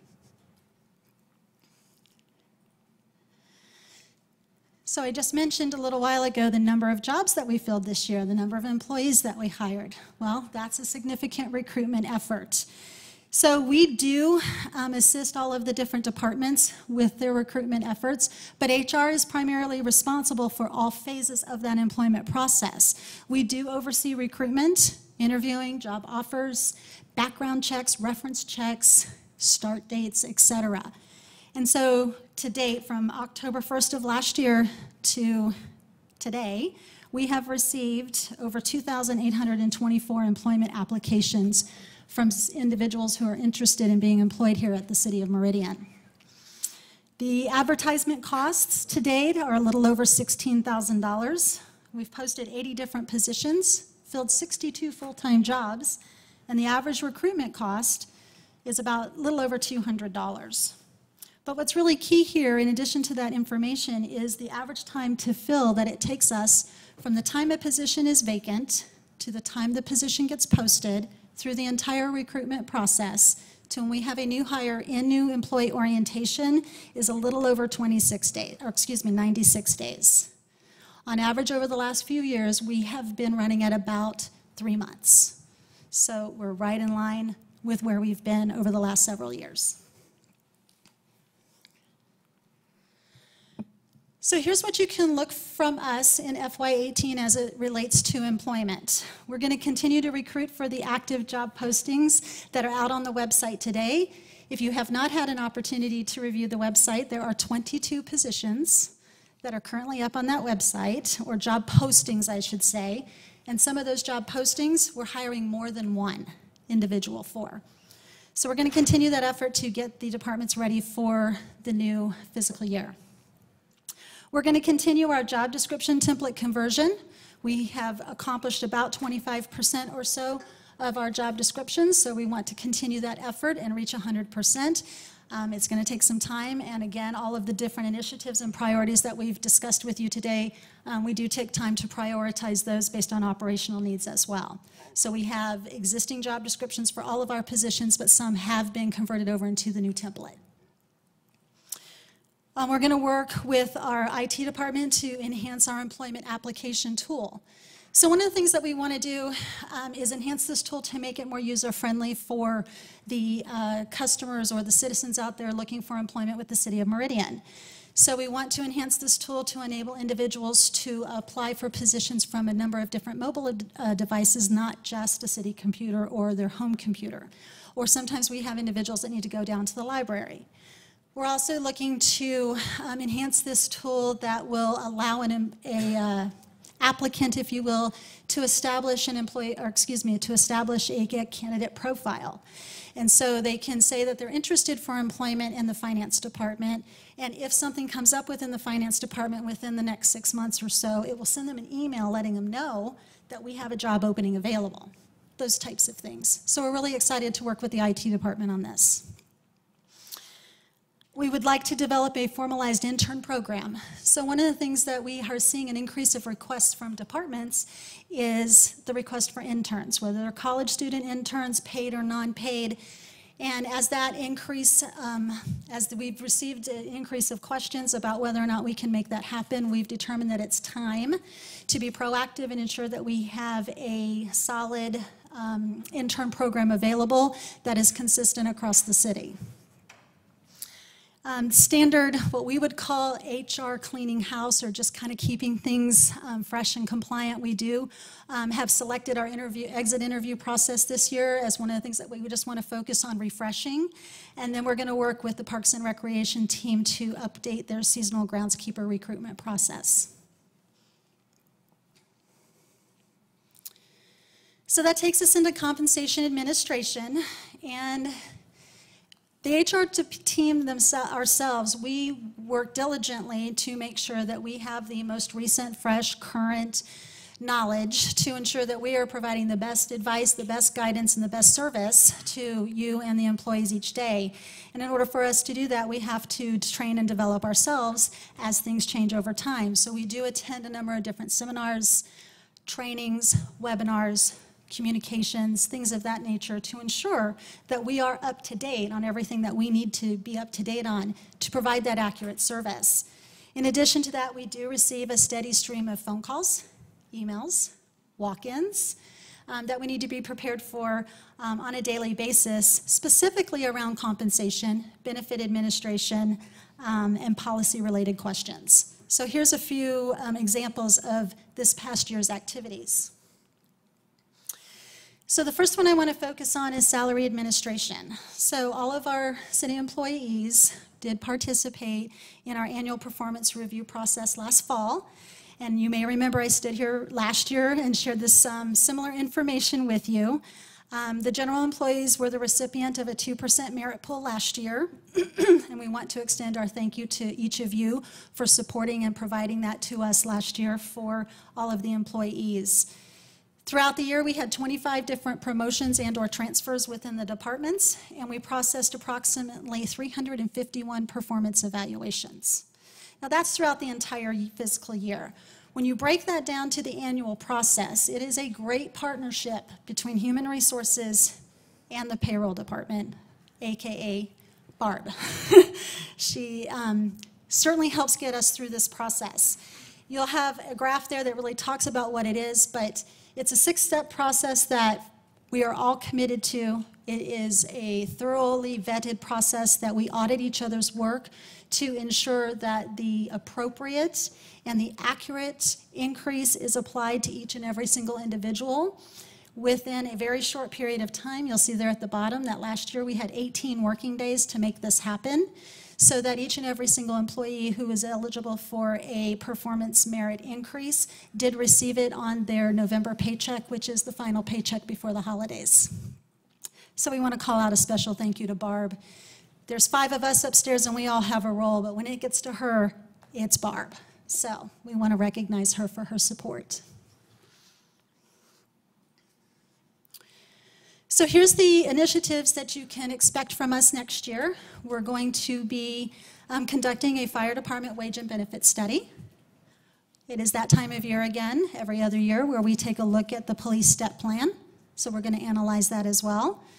We're going to focus on the general employee compensation analysis around the market. And then we're going to continue our efforts in regards to our strategic plan objective 3.5, which is to maintain a competitive compensation program.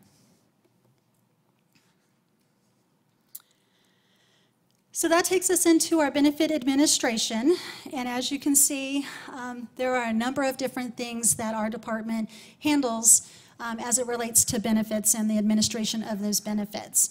We do have a benefit committee that is led by Christina in the HR department, and they do meet regularly to evaluate the different benefit plans and the different options that we need to consider each and every year. HR did conduct last year 10 open enrollment meetings. We hosted another annual benefits fair with multiple vendors.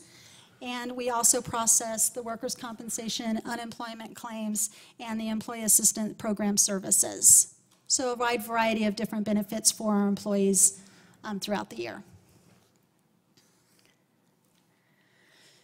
So here's a little bit more of some detailed information as it relates to workers' compensation and our employee assistance program. And there's some year-over-year data for you to review. So you'll see on the left-hand side of your screen the workers' compensation. The data goes back to 2014. And currently to date, you'll see that we've had a decrease in our claims, which has had a decrease to the total bottom line costs. So you'll see there that we are trending from 198,000 last year to 138,000 this year. Moving over into the employee assistance program, you'll see that our utilization rate is upwards from 2016, so our employees are finding great value in this great benefit that you all afford to the employees each and every year. You'll see that we've had 31 new cases, and of those new cases, 65% of those cases are from the actual city employee, and 35% of those cases are from a dependent of the employee. We offer a Wellness Works program that Christina leads along with the Wellness Committee. And here's just a little bit of information about the different activities that have occurred over this past year. And then there at the bottom, you'll see that our biometrics participation has increased again from 2016 to 2017 from 62% to a little over 65%. And then, of course, we do like to capture each and every event. But, of course, our presentation doesn't allow for us to show everything, but here's just some demonstration from some of the participants and the smiles they have as they participate in these wellness events. So what can you expect from us in 2018 as it relates to compensation, or benefit administration? Well, we are in the process of finalizing our benefit broker RFP. We're going to be administering a benefits and wellness survey in fiscal year 18. We're going to continue to explore the different benefit funding mechanisms. One of the things that you've heard is the self-funding, and we're going to continue to explore that. And we're going to continue our efforts in regards to developing a cost-effective and competitive benefit plan, as well as continue our development of a comprehensive family-focused health and wellness program for all of our city employees and or their families.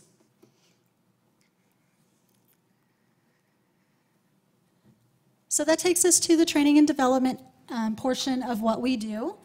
And so this slide here just represents the different offerings that is either facilitated by human resources or coordinated by human resources.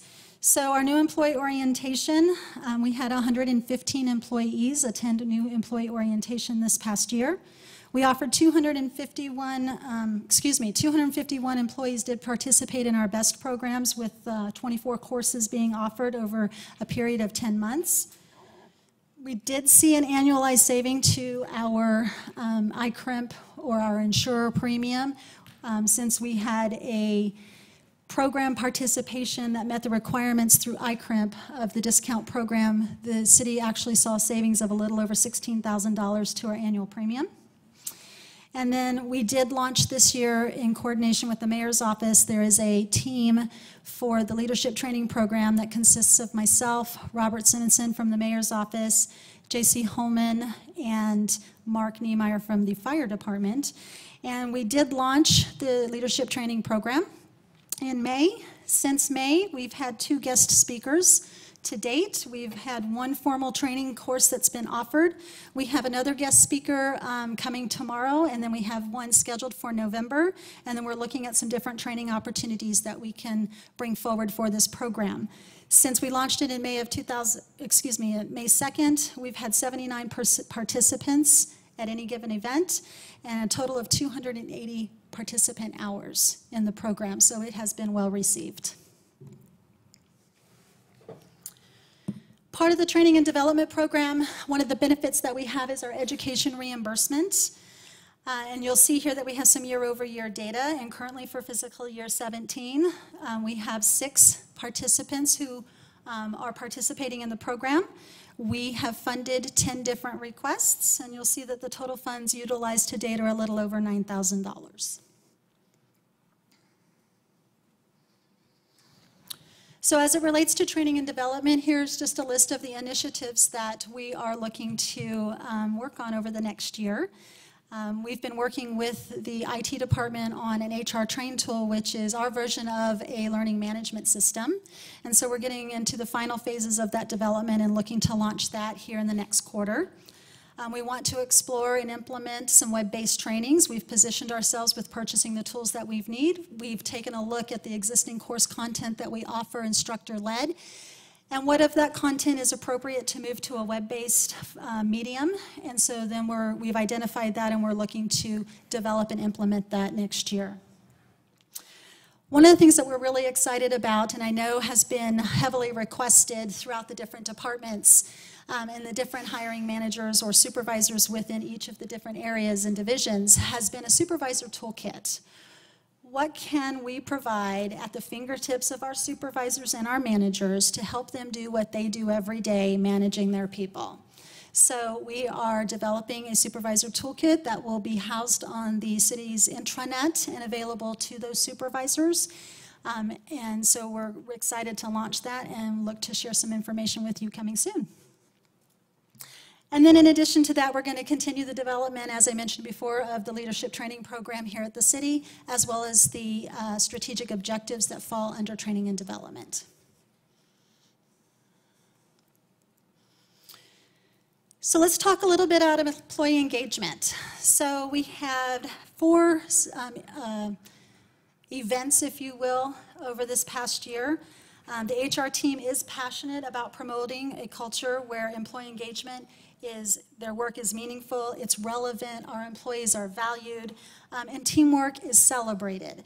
So you'll see there that we did host our annual City Employee Appreciation Picnic, and we do receive a lot of feedback from drop-ins from employees to emails from employees to volunteers who get an opportunity to participate, who actually hand-wrote cards and sent a card of thanks to Laura Lee, who heads up this initiative every year. It's a great opportunity for our employees to come together with their family when the weather's nice and to celebrate their hard work. I've referenced the employee recognition program that we have here at the city, where the mayor and human resources do travel the city to the different divisions to recognize employees' years of service. And this year, I mentioned a little bit earlier, we had a little over 50 individuals that we recognized and celebrated this past year alone. This past year, we also launched a United Way campaign.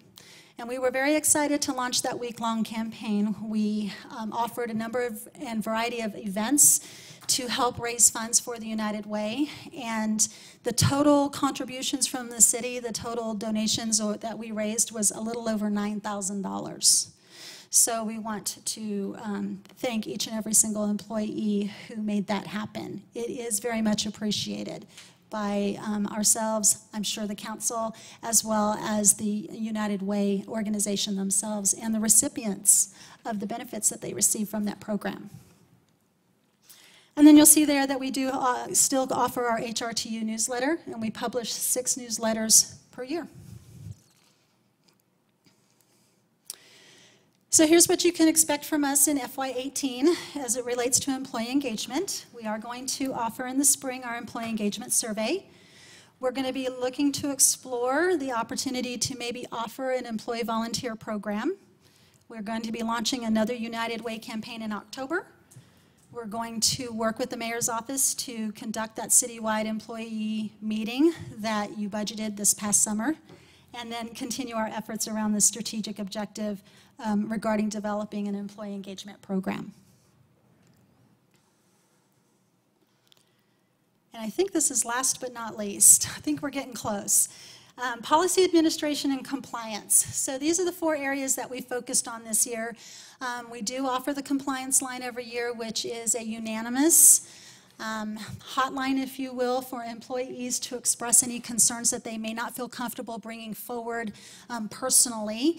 It is a completely confidential program that an employee can utilize either over the computer or by phone, 7 days a week, 24 hours a day. In this past year, we had 2 reports that were received, and they were around FLSA practices and what they felt potentially could have been a policy violation. The policy manual review. This was a 2-year initiative that I communicated to you a year ago, where we are actually taking a look at the city's SOPs, if you will, or the manual or the handbook. And we've taken the steps this year in 17 to actually separate the policies from the procedures. And we're going to be working next year based on priority of what we would call the critical many, or the critical ones, and prioritize how we're going to tackle now reviewing, updating, and making suggestions to each of those policies that we have in place today. And that's going to take next year to do. You'll see that we have an I-9 audit listed there. And so one of the things that we received some information on was that the I-9 has changed. And I want to say it was as of September 18th. Is that correct? The 18th? Thank you. So as of September 18th, there is a new I-9 form that will be utilized by employers across the United States. As a part of that, they have recommended that you go in and take a look at your existing I-9s and make sure that all of the information is filled out correctly so that we are in compliance. So our staff took a proactive approach to review each and every single I-9. We took a look, we went to some training to understand what it is that's changing. And it was really interesting to hear that potentially on any one given form, there can be, and let me pull it up because I want to get this number right. I want to say 150, but let me check. I'm correct. So on any one given I-9 form, there's the potential for 150 mistakes to be made. Of those 150 mistakes that can be made, there is a minimum fine for a first-time offense just on the eligibility requirements of $216 per error. And on average, employers are paying upwards of $1,500 in fines per I-9. So we are in the progress of completing our I-9 audit to ensure that we don't have any of those errors. And then you'll see there in the lower right-hand corner that we were selected this past year for an FBI, a national FBI criminal background check audit. And so we did have an FBI agent come in from Virginia and spend some time with us going through and interviewing us in regards to our practices, specifically how we secure the criminal background check information of all of the employees here at the city. And I am very proud to state that we had 0 errors. So we were very proud of that and very happy to report that today. And as I've already mentioned, our initiatives around policy and compliance administration will be to continue our efforts in regards to updating the city's SOP manual. So that's a lot of information, and it's a lot of information I've given to you today, but I appreciated your time, and I stand for any questions that you may have, as well as Christina and Laura Lee are here to answer any questions around the respective areas that they support as well. Thank you. I'm thinking that I need to thank the superheroes of HR, so that was exhausting. Any questions from council? None. Very nice. Madam Mayor. Ms. Lowell Roberts. No questions. Just having dealt with HR so much in my background, I just always applaud you and your team for not only what you get done, but the quality of the work. So thank you very much. Thank you, and to them, thank you. You and your team rock. Thank you. Thank you for that. Madam Mayor. Mr. Borton. Just to add to it, as the liaison of the department, I've had the privilege to spend more time with Crystal and watch how this work gets done month to month and throughout the year. And it is quite amazing. You've got a very small team, and you do a lot, and your attention to detail is impeccable, I think, for your entire department. One of the things that is really important that might, I don't know if it gets overlooked or not, but the various efforts to engage the employees in the wellness program and the activities and I think that's just phenomenal. And it's nice to see the increase in participation, but those aren't little things. I think that's wonderful, and there's great leadership at the top of the department, and it's very impressive what you accomplish. Thank you. We appreciate that. Mr. Kavner? Boy, I guess I'll echo Councilmember Borton's comments. You are a small but mighty team. I was doing some quick math through your presentation. An average of 20 applicants per job, 3 new employees per week. I mean, just that piece alone, dealing with new employees, is a monumental task, and you guys handle it so well. I'm hoping, there was a couple of things that I keyed on in your presentation. I'm hoping you could talk to us a little bit more about the supervisor toolkit that you're hoping to develop. What will that look like? What is it that supervisors are asking for, and what are the things that you're able to create in-house versus what are we needing to get other people to bring their expertise? No, that's a great question. Thank you so much, Councilmember Kavanagh. So we've identified a number of different categories that we can help benefit or provide resources to the hiring managers and supervisors, anywhere from around the budgetary process each year. If they have different types of budgetary requests that they need HR support on, there's forms, there's instructions, there's guidance. The performance appraisal process is something that we get questions on every year. We have existing employees who like to refresh themselves with the current information, but we also have new employees that maybe are in a new supervisory role who have not been through that process before. In addition to the training that we provide them, we provide documents and resources and guidance and tips and hints on how to facilitate a performance discussion and those types of things. Let's see, I'm trying to recall off the top of my head. There's quite a bit that we're looking at. Maybe, Madam Mayor, will the toolkit be available to all employees, or is it going to be in a walled garden only if you're a supervisor? It will be available just to supervisors based on their login to the network through the intranet. Madam Mayor? Crystal, you gave us a lot of information. I applaud your ability to be concise with everything. A couple of items specifically related to the strategic plan you had talked about are forthcoming. Would you mind drilling in a little bit deeper about, are there roadblocks that are keeping you from being able to accomplish goals? Are there things that the council can do to help expedite this process? Another employee. Thank you. That was what I was going to say. The primary challenge that we have is what I would say being the staffing and the resources to do everything operationally that we need to do for the employees every day, all year long. In addition to that, the projects and initiatives that we take on, either on our own or to remain compliant. And then that leaves us with the strategic plan, and we do recognize it's important. We've been working this past year, 6 months or so, to do some additional cross-training within the department, to take some of those operational things that I've been primarily responsible for. Both Lauralee and Christina have been stepping up to take on more of those operational responsibilities so that we can provide more focus to the strategic objectives we are responsible for. But our greatest challenge has been resources, simply resources and time. Thank you. You're welcome. Any further questions? Thank you, Crystal, to you and your team. Thank you. Small but mighty. Okay, item 7C is under our Public Works Department.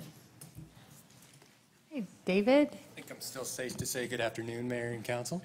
Wanted to take just a quick few minutes to, one, introduce Jason Korn. He's our new Environmental Programs Coordinator. He's been with us for about 7 months.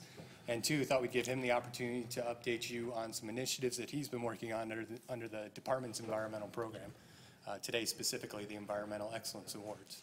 So with that, I'll turn it over to Jason and have at it. Thanks, David. Welcome, Jason. Thank you, Madam Mayor, council members. Like Dave said, I am here to provide an update on renewed efforts on the Environmental Excellence Award. Again, this is just informational. And the Environmental Excellence Award is a program that recognizes voluntary efforts of our community members for a commitment and innovation to environmental stewardship. And the awards program actually began in 2000, and a total of 18 awards have been presented over the following 14 years. Some recent examples of awardees include Micro Tool 100 for efforts on reducing waste and pollution prevention, and Fast Eddies for water conservation and utilizing our city's wastewater reuse system for their car washes. And the awards, again, have been on hold for 2015 and 2016 during a transition period in the Public Works Department. And shortly after I started as Environmental Programs Coordinator, I was contacted regarding the awards program and the status and the nomination, procedures. So we kind of took that time as part of a larger environmental programs review to look at the environmental awards program. And what are some of the benefits of the environmental awards program? Well, like I said, the awards program recognizes the voluntary efforts for individuals, organizations, businesses in our community on their innovation and environmental protection. And it also aligns well with our city strategic plan goals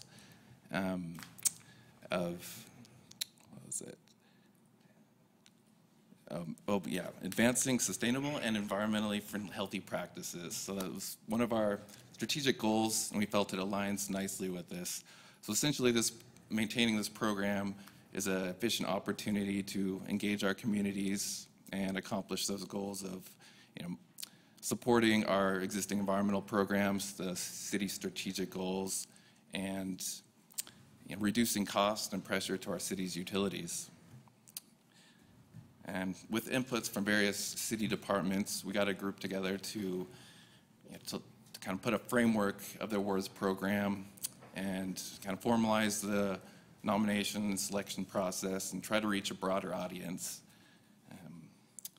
So the next thing that you may see on this program will be our solicitation for nominations for Environmental Excellence Awards.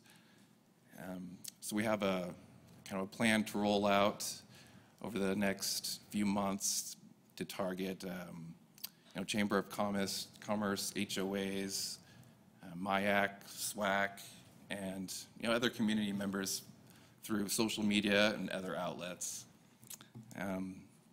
So our schedule, again, is to start soliciting those nominations in October through December. And we looking to get that selection group committee together in February to hopefully decide on our awardees. And we're looking to have a presentation ceremony at a city council meeting, probably in April, sometime around Earth Day 2018. Again, it's kind of following procedures that were in place in previous years that have been going on since 2000. So I thought it was a good program to bring back, and it meets a lot of our objectives. With that, I'll stand for any questions. Thank you, Jason. Council, any questions? I have none, Mayor. No, I'm thrilled that you're reviving that and putting greater clarity to what you're looking for, because I do think it's important to celebrate the businesses that are doing it right, that are setting an example and showing savings to our city and to our users. So that's greatly appreciated. Okay, thank you. Thank you, Jason. Okay, item 7D is in our community development.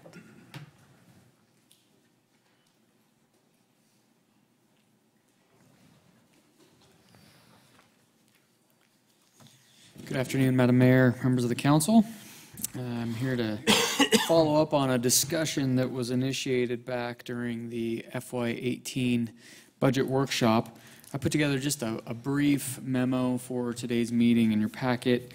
There's not a lot of information, but the clerk just handed out kind of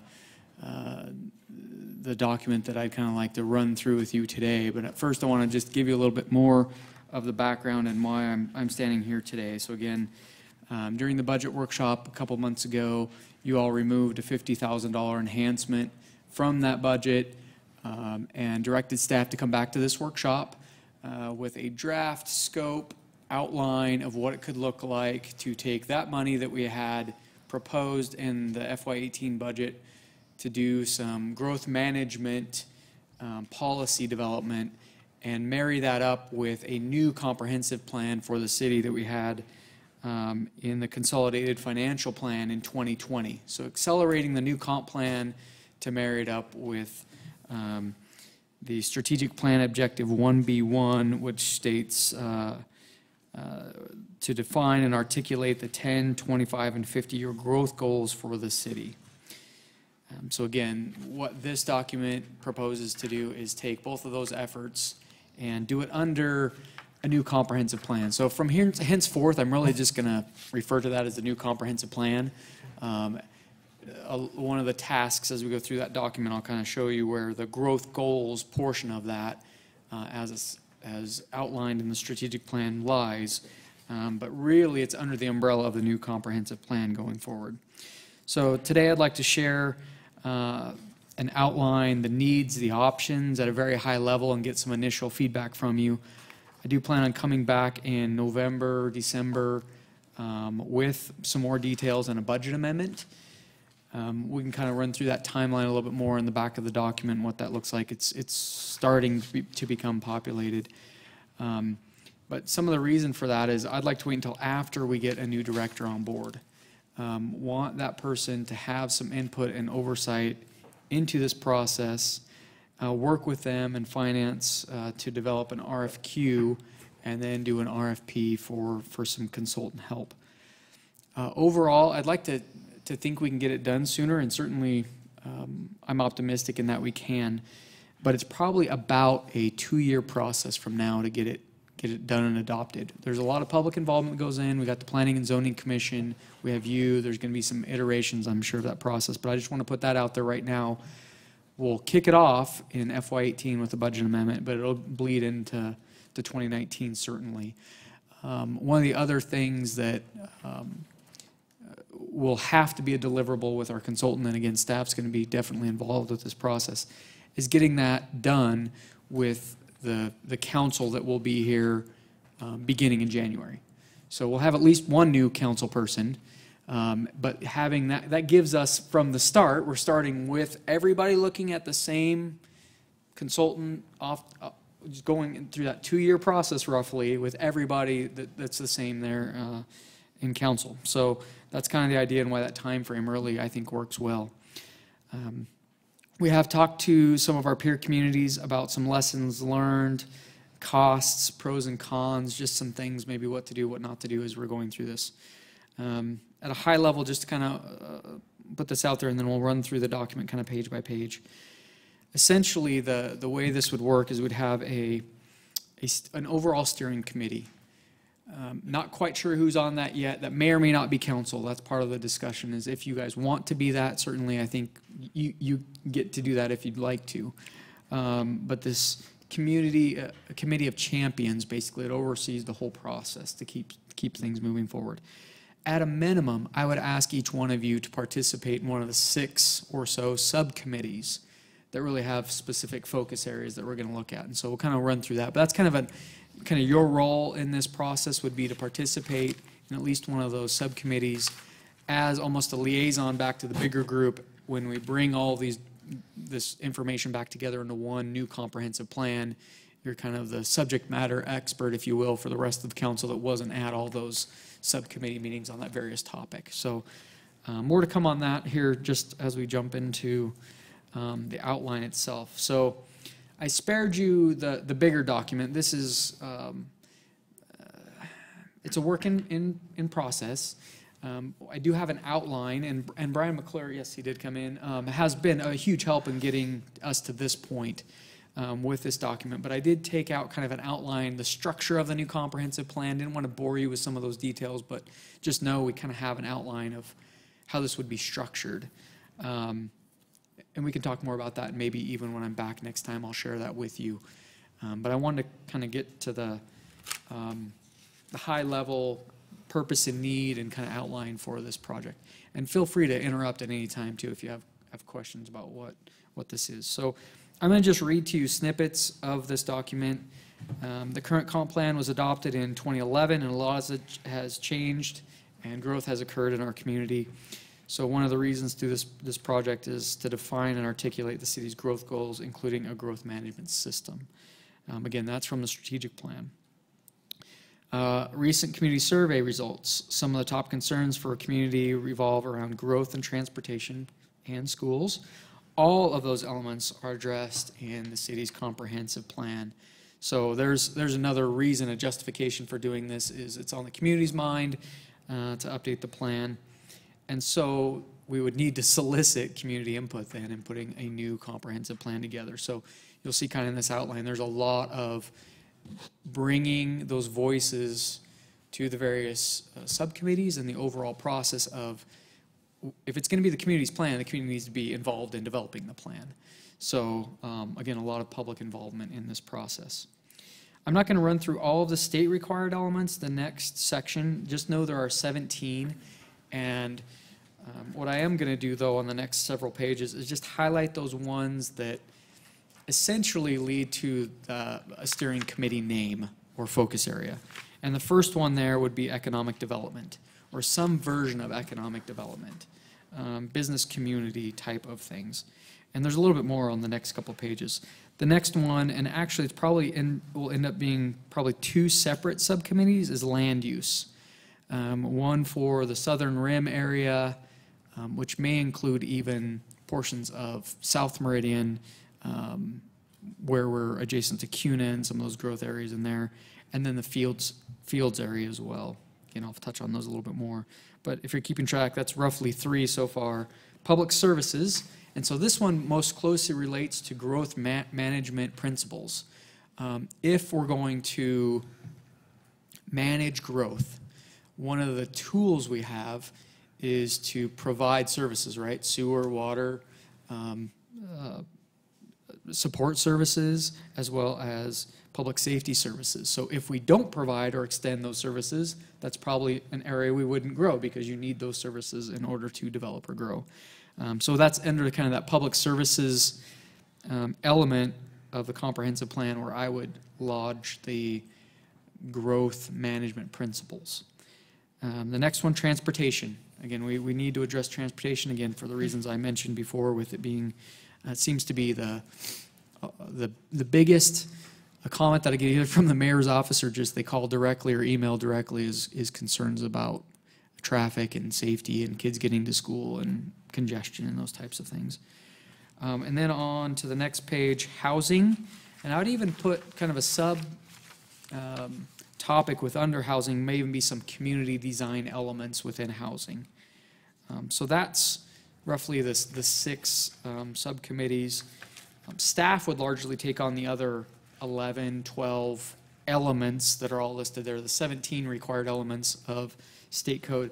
Some of them require a little bit more touching than others. Most of them are just refresh. For example, public airport facilities. I don't think that's going to change much. We maybe slightly tweak it. Same with national interest electric transmission corridors. Idaho Power has not designated that through our community. Not a lot of work to be done there. Some of them will take a little bit more work. Implementation, for example, depending on what comes out of some of these, will take a little bit more, but that's probably on staff to develop that section of the plan about how are we going to, we've heard this from the community, how are we going to work the plan? So that's largely on staff. But again, so various levels of effort on the other 12 or so elements, but largely staff can take those on with some consultant help. So just a little bit more under the specific area elements and topics. Again, this is kind of a little bit more on what I just talked about, future subcommittees. I don't want to read that to you necessarily. I will call to your attention under some of them. I've got some notes in there, and you don't need it. Before you move on, under the electric transmission corridors, while we don't have a public utility that less than a handful of Idaho cities do, but I do know in terms of the easements, the public right-of-ways, and the ability to deliver utilities with the power, natural gas, fiber, those kind of components, it is important to include the utilities into the discussion and to better understand what their master plans are and their ability to deliver their services. So would that extend in number 16 under that, or does that fall somewhere else? Yeah, Madam Mayor, element 8 actually would also include Idaho Power and just energy to our community under public services. That's a very public in terms of city-owned, but all utilities. franchisees, yes. Okay. That one is very specific in state code about that, you know, the bigger power grid in the nation. But we do address under 8, again, public services, the infrastructure needs for substations, transmission lines, and the like for Idaho Power so that they can serve, kind of similar to the small cell discussion. They have plans that are integrated into our plan that recognize they have future needs along various corridors for transmission lines and substations. But again, that's under public 8. services. And then the Williams pipeline is Right, natural gas, yes. Okay. Very good. Thank you. Sorry for the interruption. Thanks for the clarification.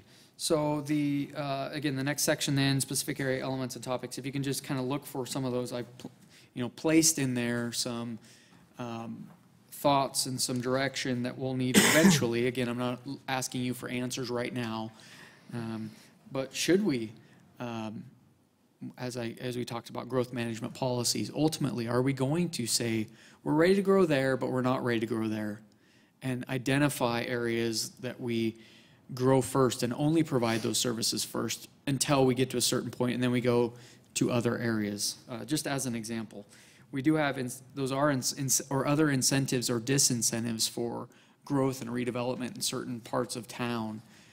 Do we want to develop policies like that or not? So kind of a bigger question, and we'll see how that goes over time, but just things to think about. Fields, you're all familiar with fields, so number 2, I don't think I'll talk about too terribly much, but I think to just kind of put that to bed, essentially, would be to update our future land use map with the extension of State Highway 16 and some of the past efforts. I do believe that some changes need to be had to our future land use map that best use the land long-term in that area. We talked about the Intermountain gas facility that they have out there and some potential changes out there. So that may be a good subcommittee to volunteer for, because I don't know that that's going to be a huge effort.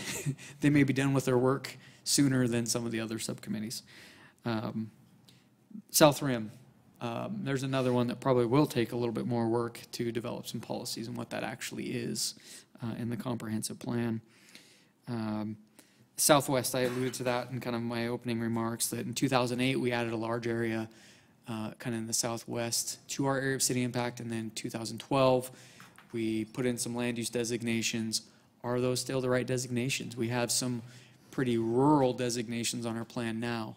Again, there's some annexations that have happened in CUNA, so we'll need to at least recognize that and amend our area of city impact. Should we look at other potential land uses down there, and what is that relationship? And again, maybe there's a hybrid solution of the city of CUNA providing some services while those properties are annexed into the city of Meridian, just as an example. So, did you have anything else on that one, Mayor? Okay.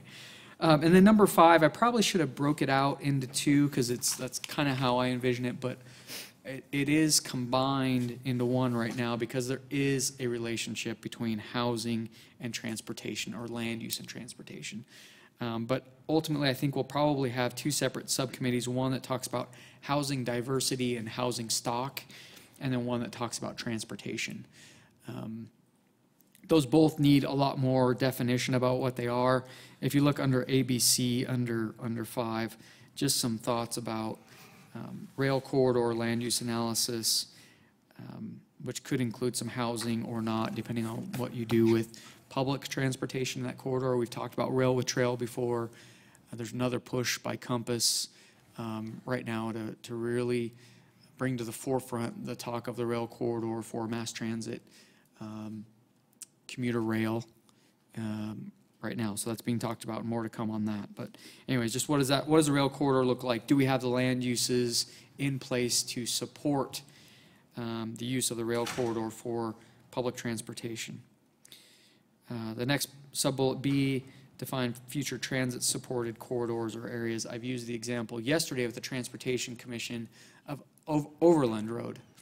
We're getting a lot of intensity along Overland Road. Is that a future corridor that we say and recognize and plan for eventually providing fixed route transit on? Because there are a lot of apartments, there are a lot of businesses, there are grocery stores, there are entertainment, there are jobs in the future and even now on that corridor. That makes a lot of sense to me, just at a high level.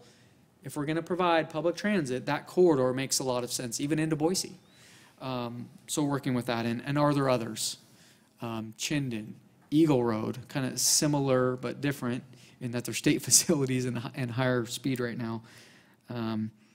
But really making a concerted effort to identify those corridors and say, this is a high intensity corridor. And then a master mobility map. This is actually something that David Zaremba brought up kind of his last several months as a council member. He encouraged the city to really look at having a long-range, multiple-mode, 100-year plan for transportation. He used the analogy of Japan and how they weren't just 5 and 10 and even 25-year plans. A long-range plan. What does it look like comprehensively for people to walk to wherever they want to go, to ride their bike, to scooter, to get on a bus or get in their car? All modes, everywhere. What does that look like? Have a plan anyway. So still some more to be developed on that. And then I left out inadvertently the economic development. I'm not quite sure what that looks like, but I do think that there's a subcommittee realm to really look at economic development and jobs housing balance even in Meridian. So any questions on that subsection of the memo?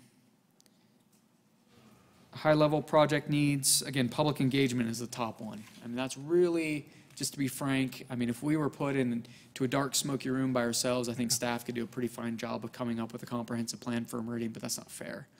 So we need to involve the people that are also have vested interest in the long-term health and success of our community. But it takes resources. It takes time. It takes conversation. And just to kind of highlight that, we envision something kind of web-based. For those that aren't chosen to sit on a steering committee and participate at that level, we'll do regular updates to a website. The mayor and I have talked maybe with our consultant doing snippets, little video, 30-second or a minute summaries of here's what's happened this past month to get people up to speed. If you miss a subcommittee meeting, here's the next steps, a calendar, here's what to expect in the next quarter.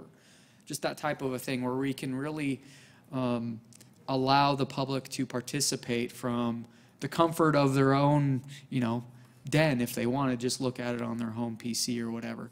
But we'll encourage them to participate and actively track this through various open houses and town halls and other outlets, again, over that 18-month period or so. So again, public engagement is a big, where we can't do that as staff without some consultant help. Maps, we do have some technical expertise. Brian's great at making those diagrams and things, and publishing the document. A lot of those things it's a team effort. We're not just going to say, hey, consultant, you're on your own. We'll definitely be part of that, but we need some external help to make that happen. And then some wants. I don't know if you want to add to that list. There's some things that we've identified that certainly we think make the project better, but they may be, again, the cost benefit to do them may or may not be present. So again, just some feedback on those over time. I'm not necessarily asking for that right now. You're seeing this for the first time, but if there's those types of things or others that you think make some sense for us to include in a contract or scope of work with the consultant, I would appreciate that feedback initially. We'll bring back that scope a little more developed and refined before we put it on the street, but again, earlier is certainly better for any of that type of feedback. So again, just real quickly then, the project outline, timeline, resource and allocation. This is me working with Bruce before he left and the mayor to some degree on task and who would ultimately be the lead. Again, as I just mentioned, it's a team effort, so we'll be involved in most all of these steps. But who's the lead? Who's ultimately responsible for making the description of the task happen? I just want to start with number 2, draft the project scope and seek council approval. Again, we look to do that this fall, and then in the winter, after we get a director, start to really establish those steering committees and put that consultant RFP out there, so we have somebody after the first year really kick that off. Again, provide project oversight and direction and support. That's a steering committee, which may or may not be the council, or planning and zoning commission, or some hybrid of both. Could include Parks Commission certainly too. Recreation is going to be part of this, but Parks has their own plans. So, anyways, other committees. We pick one from each committee, and there are steering committee of the various commissions that are at the city. Again, I'll look for that feedback from you on identifying individuals or groups that should be involved in the process going forward. Number 7, again, we're going to lean pretty heavily on a consultant to prepare a lot of the outreach and involvement materials and process. Some of the RFPs that I've seen from other cities that were doing this recently, they really ask for the consultants to use their recent past experience and what's worked, rather than me dictating to them how that process should be. They've likely just been through a recent process. So what worked, what didn't? You tell us really how to, again, we want some, it should be web-based. Let's have an interface, but we aren't going to dictate to you exactly how that should work. If we're going to select you, you probably know how that's best to work. So that's largely going to be the consultant that proposes something to us.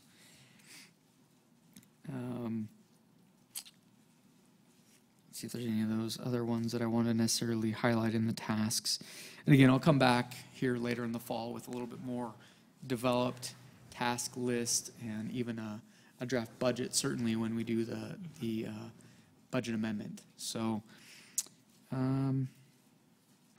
just maybe the last thing on that, number 16, public review, comments, summaries, and revisions.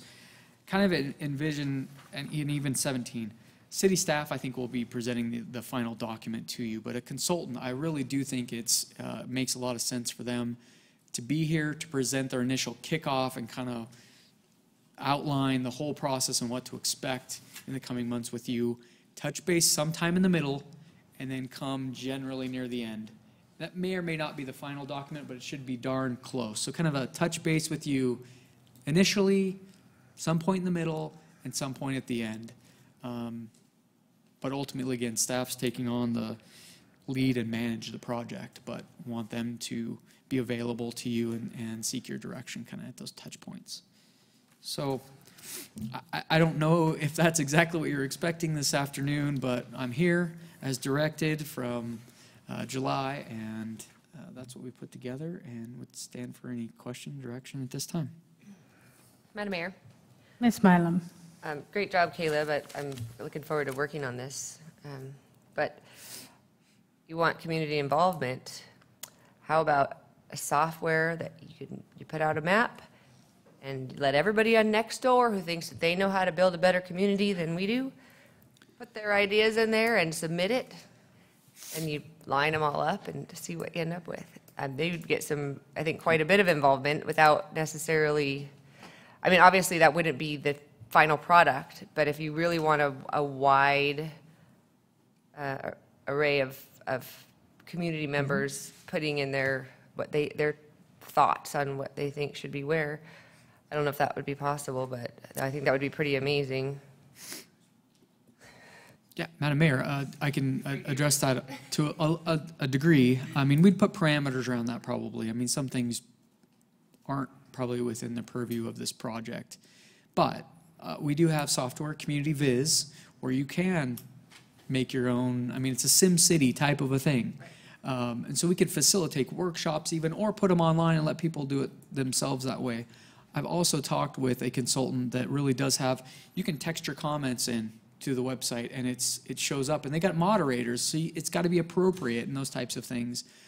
So I do think we're leaning towards kind of that next wave of public involvement. Not everybody has the time to come to a 6:30 meeting on a Wednesday, but they can do it at 11:30 at night when their kids are in bed, and that's their downtime to do whatever. So we are going to try to, again, I don't want to dictate to our consultant exactly how that needs to happen, but I think we'll include in this scope some innovative practices for public engagement and involvement.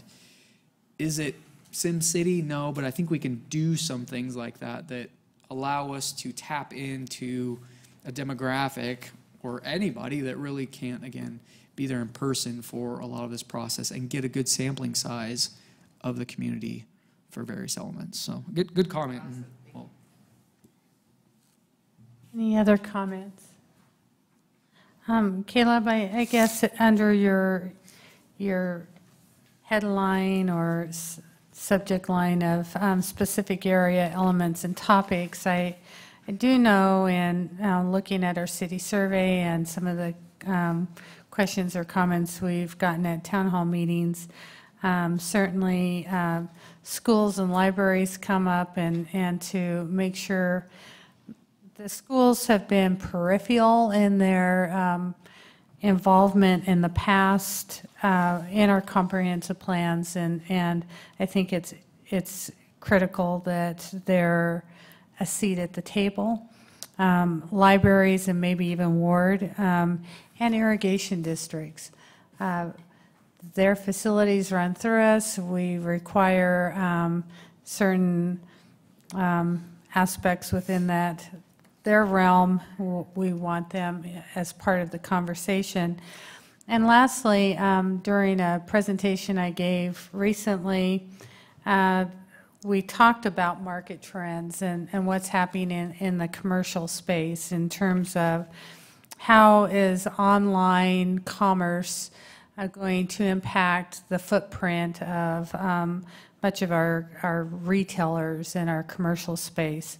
So it's that retail space versus distribution. Does that footprint change, or is it just the use within the footprint? So those are some of the topics. And I think what would be helpful to this council, because other than Councilman Burden and I, they haven't been, and maybe Mr. Borton has been part of a comprehensive plan. I don't think so, but it's very extensive and it's very time consuming.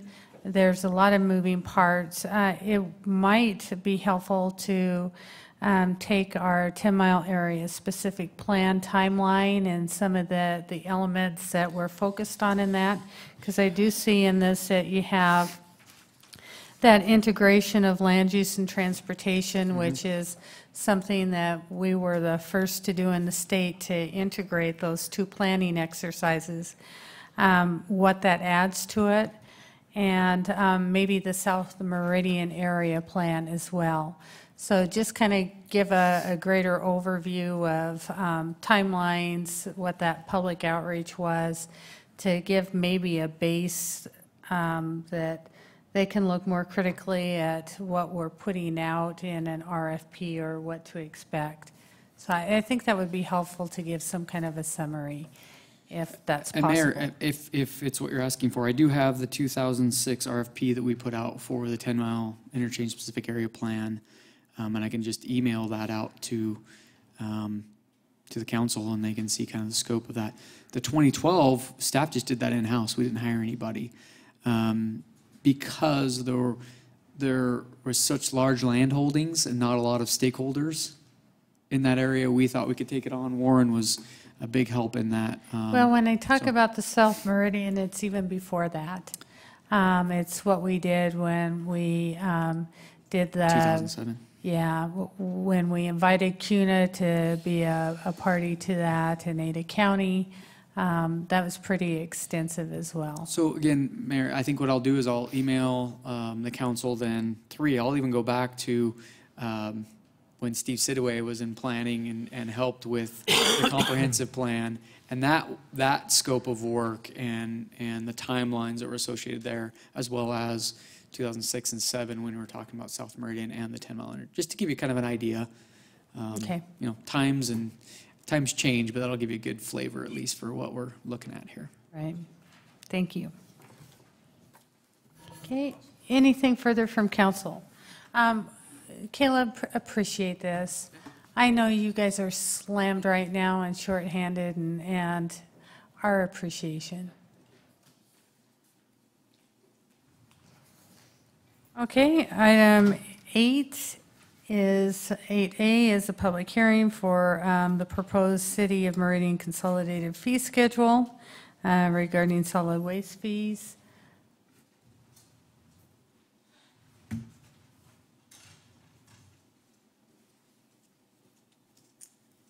Thank you for joining us. Good afternoon. Rodney Remling for Republic Services, Controller. Thank you for inviting us back. So I guess, are we making a presentation or are we standing for questions? I thought we were. I think you're standing for questions. You were here previously, and I guess I would ask council if you have any questions. Madam Mayor? Ms. Milam. Doesn't look like it. Well, it is a public hearing, so I do have to give the opportunity for Ralph to provide public testimony. Does anyone wish to provide public testimony? Would you like? Okay, very good.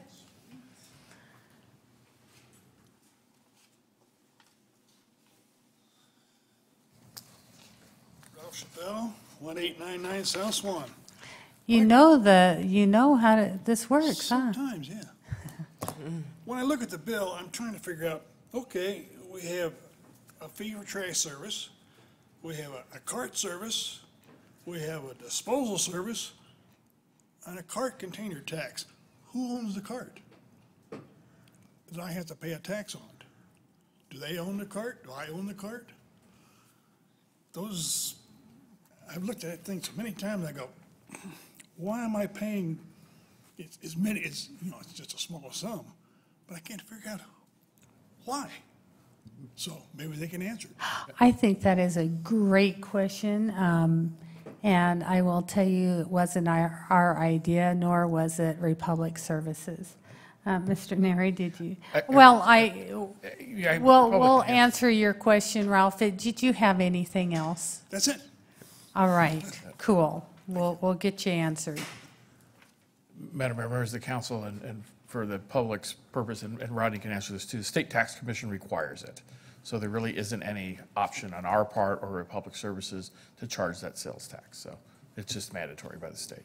And they did want it to be separated out and specifically noted on our bill that that was the tax that is being collected on the cart, which is that personal property, or why did they have a sales tax imposed to begin with? I don't recall, Madam Mayor, members of the council, I don't recall the specifics, but it was a discussion we had when we went to the cart service with the state and with Republic on doing, or I guess it was SEC at the time, on doing that. And essentially the carts still belong to Republic. They don't belong to the customer. So they charge sales tax on rental fees? Yes. A rental tax. They're rentals. There you go. You don't have to like the answer, Ralph. We didn't either. But Madam Mayor, members of the council, one other point on process. Normally, when we've done these hearings, you'll see the resolution trailing along on the same agenda. Because this was so comprehensive and different, especially on not the solid waste one, but the other 20 pages of fees that we put into the consolidated fees, we wanted to make sure everything was okay and no comments were going to come or any changes. So our intention was to make a resolution of approval next week if that's the council's direction. okay. Thank you, Rodney. Council, any questions for Rodney? Okay. Thank you very much. Thank you. Madam Mayor, Mr. Kavner. I didn't have any questions on the solid waste fees. I did have a couple of questions on the proposed citywide fees I'm not sure, since this is all, I believe, together as an agenda item. That's what Rita's here for. Hi, Madam Mayor, members of the council. I'll try and answer any questions you have. Mr. Kavanaugh? First, a comment, it's great, maybe I missed it, but it appears fees either stay the same or in many cases went down, in some cases dramatically. Yes, that's correct. Which is great to see. I guess my questions, and I also, Mr. Sidaway's here, he may want to interject as well. The two questions I have. One, there's a passport fee for $25 that's proposed. Yes. I'm curious what the fee's related to, why we haven't charged it in the past, and why we're starting to charge it now. It's actually something that the feds do allow us to charge, and we have been charging it, but we've never had it on our actual fee schedule. Great, perfect. And then just my other question was related to a lot of the parks fees. They went down, but the amounts they're not round dollars. They're unique numbers. I'm just curious what the rationale was behind those specific numbers that the parks have proposed as different fees. I can pull some up if that's helpful. There was, actually, it was the sales tax, so they had included sales tax inside the fee, and so they had to take that out, especially with the new software. The new software is not going to allow that. Great. Okay? Answer my questions. Thank you so much. Thank you. Rita. Anything else? Thanks. Thank you, Rita. Thank you. We don't recognize Mr. Sidaway anyway. Still, that beard, that gray beard just totally blows it. Thank you, Jonathan. That's awesome. Well done. Any further questions about this item? Campaign platform. Okay, as Mr. Neary stated, the resolution can follow next week. Yes. And We got public hearing. with that being said, is there any further information needed from council? If not, I would entertain closing the public hearing. Madam Mayor, Mr. Byrd. I move we close the public hearing on the fee, consolidated fee schedule. Only because I have the. Second. I have a motion, a second, to close public hearing on item 8A. All those in favor say aye. Aye. Okay, all ayes. Council, under future meeting topics, this is a busy week. As you all know, it's Meridian Art Week. Art Drop continues. Thursday, we have Chalk Art, live music at Generations Plaza, Paint and Sip at Flatbread, Art Sip at something special. Is it still called something special? All right. And on Friday, the 10-year anniversary and sidewalk party, live music at Tribute Media, Art and Brew at Polly's. Saturday, we have the Meridian Symphony in honor of Gene Kleiner at Kleiner Bandshell at 6 p.m. We have the Meridian Parks Tour tomorrow night that starts here at 5:15. We need to meet at 5:15. It will probably last till 9 p.m. Kleiner Sorry, Park. Madam Mayor, I think it's. Oh, yeah, Kleiner I'm Park, sorry, not here. Kleiner Park. Near the senior center, because that is a big park. And we have a candidate forum town hall on Wednesday, September 20th at 6:30 at Meridian High School, followed by tours of the new additions of the high school. And just finally, I am thrilled to let you know that Casey had her baby. Ellie was born yesterday at 7.5 pounds. So if you have a moment, congratulate her in private message, because I haven't seen her really announce it lately. Okay. She did. She did today? Uh-huh. Okay. Well, see, old news. Well, yeah. Yes, but yeah. News to me, because I'm not on media all the time. I don't know how these guys have time enough to be on. Well, so On our item phones. 10, executive session. Do I have a motion? Madam Mayor, Mr. Byrd. I move we go into executive session as per Idaho State Code 74-206 1J, and that pertains to matters on old code 672345A 1A and B. Okay. What were you seconding? I'm sorry. Mr. Clerk, will you call roll on adjourning into executive session? Thank you, Madam Mayor. Councilmember Cavanagh. Aye. Councilmember Mylum. Aye. Councilmember Palmer. Councilmember Little Roberts. Aye. Councilmember Borton. Aye. Councilmember Byrd. Aye. All ayes.